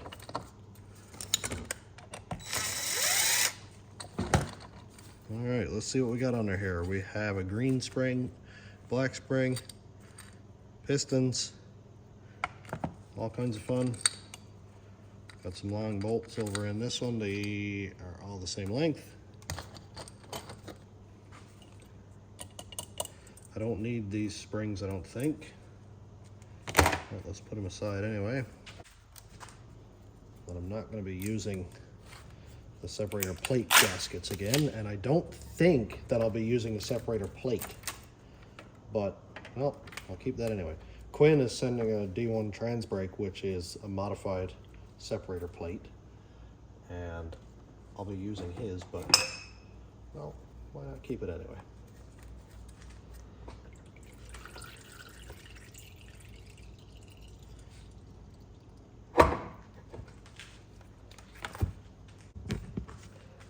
Well, now that I can see it all, I don't think I'm going to be taking out these pins to get rid of all the different valves across here. I think all I'm going to do there is give it a real good soak in the Verisol over there, and then I'll be able to blow it out. There's not that many actual hidden passages, just a few holes here from that pressure switch, and everything else directs fluid through this, so there should be no trapped fluid in there after it all. So that makes me a little less nervous at the very least. There's a filter right here. I'm just gonna pop that one out. I don't really know how to pop that one out without hurting anything, so I'll just take my time. Is that one just gonna pop in there? Yeah, it seems to be. There's no clip or anything there. A little smaller screwdriver. Oh, there we go, look at that.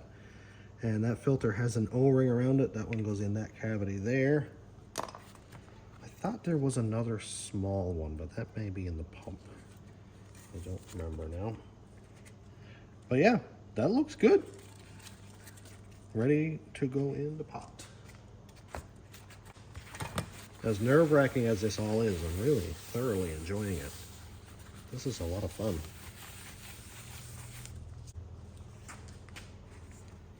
I guess there's only certain types of people who would call transmission stuff fun.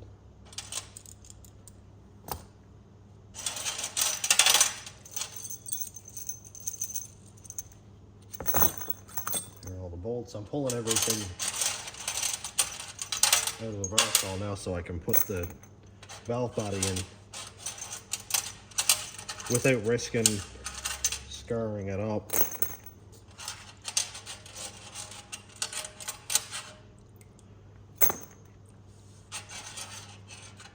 One thing I'm glad about is all these bolts are the same length.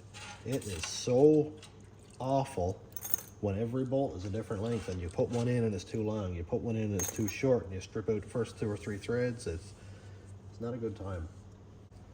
All right, now I'm gonna put it in like the transmission would have been installed, which is like this maybe? Oh, this is actually a 4L60 pan, so it's not gonna work anyway. But I'll see if I can get it to go down in the solution without splashing it all over me or damaging the valve body. Oh yeah, look at that. Fully submerged. Nice. So I'll leave that for a while to break down any old garbage, any old clutch material. Just give it a little shake to get some air out of it. This stuff doesn't damage aluminum, so there shouldn't be any risk of coming back to a little pile of chalk in the middle. Good. All right, now I'm just gonna go wipe off the bolts and put them in a bag.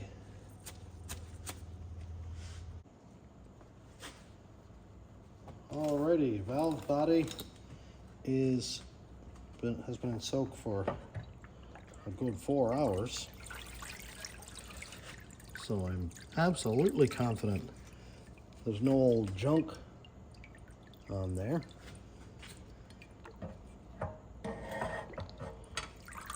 Nice. Looks pretty good. It's a little bit, look, there we go, a little bit rough, but I'll clean all that out. Maybe I'll put it under some running water or something for a few minutes. It does look good though. There's one thing that the guys over at Jake's recommend is a new AFL valve.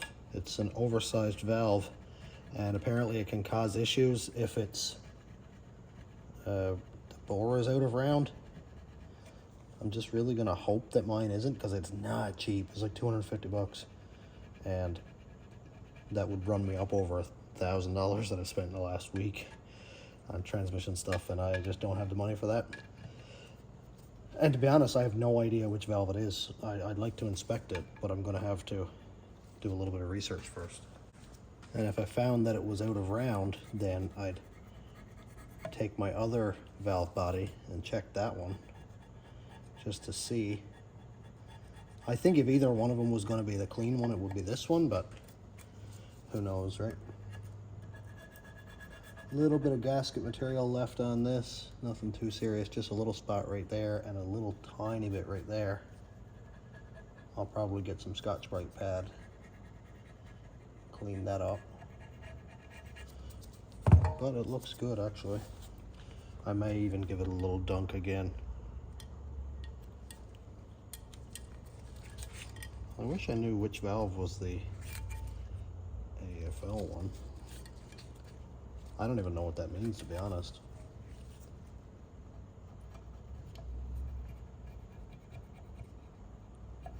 Give it another little dunk. Get rid of any of that old gasket material.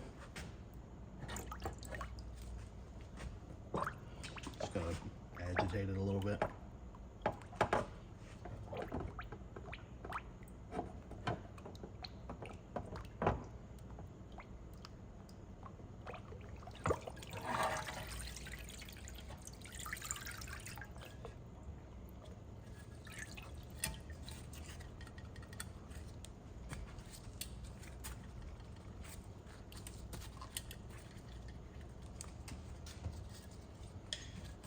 All right, so I'm gonna run this under some water for a minute. I know that's kind of against the grain, but I'd rather have all this old junk here out of it. This is where a parts washer would come in good shape because I can get a brush in there and clean it all up, but I don't have one, so I gotta do what I can. I gave it a rinse, just on the tap outside, and look at that. Looking way better. I think that's perfect. So I'm gonna go blow it out now. So I'm gonna go ahead and put the valve body back together, but just a 10-second update. I ordered the AFL valve kit. I think it's the Sonax kit. It seems to be a much more common problem than I want to take a chance on, where the AFL valve bore wears out, allows fluid to leak past, and then you've got issues with shifting problems. You've got burnt clutches, which is not good because I bought new clutches and I don't want to burn those up. It was not cheap. It's 250 bucks, and whatever customs charges me when it gets across the border, usually $30. So it's going to be close to $300 for 2 or 3 little pieces that can fit in your hand. It's absolutely atrocious, the price of these things. But I mean, I don't want to take a chance on my transmission blowing up. Oh, and also my first part came in today. This is the Raybestos Red Stage 1 clutch pack kit. Look at that. Aren't they pretty? Very nice. So this is going to be the transmission parts rebuild shelf. And now over the next few days, or next couple of weeks, I guess, it's going to be steady pouring in parts. So good stuff. Valve body is reassembled. I realized that I should have hit the record button, and I didn't. But that's okay. I have everything back where it came from, the exact same way I took it apart. So really, we're not really missing anything. I omitted the accumulator because that doesn't go back on, like I already said, but everything else is right where it goes. I'm not really sure how it's going to go with these bolts back here that the accumulator used, but there's going to be like a block off plate there, so I'll probably need some shorter M6 bolts, which is fine. I'll be able to get those, no problem at all. These are actually only grade 9.8, which is kind of an odd one. Usually it's 8.8 or 10.9. I guess they're kind of in between, but I'll just get some 10.9 bolts there and put those in. And then I'll put this in a bag because that one's all dried out. And then we're done. Well, here we go. Man, this is what a week's work boils down to when you're doing a transmission. Holy, that is nuts. But now it's a really good, solid, clean foundation. Everything is inspected. Everything is good to go. And all I need to do now is focus on rebuilding, checking tolerances, end play, all that fun stuff. And I don't have to worry about cleaning or getting my hands dirty. Beautiful. I'm going to cut it off here because no doubt in my mind, this video is getting excruciatingly long. And I think it's a good transition time from when I have everything all cleaned up and ready to next week, hopefully, or the week after, I'll start putting things back together. My clutch just came in today. Hopefully next couple days my steels will be in. That way I can start measuring the clearances in the clutch packs and all that stuff. I got a lot of work to do there. Gasket and seal kit come in probably next week, hopefully, and I'll start replacing seals on all of the drums and the hubs and the little bits and pieces and all that. And of course, the upcoming modification to the valve body. I got another month for sure before this transmission is together. And to be honest, I'm really not that concerned. It's late September right now. October is usually a wash, and then we're into the winter. So this transmission is going to go in the truck probably in the spring. But it is going to be ready, and it is going to be a brute. So I'm all done for today. Let me know what you think. And if you have any suggestions or comments, concerns, I would absolutely love to hear them. So please do the comment thing.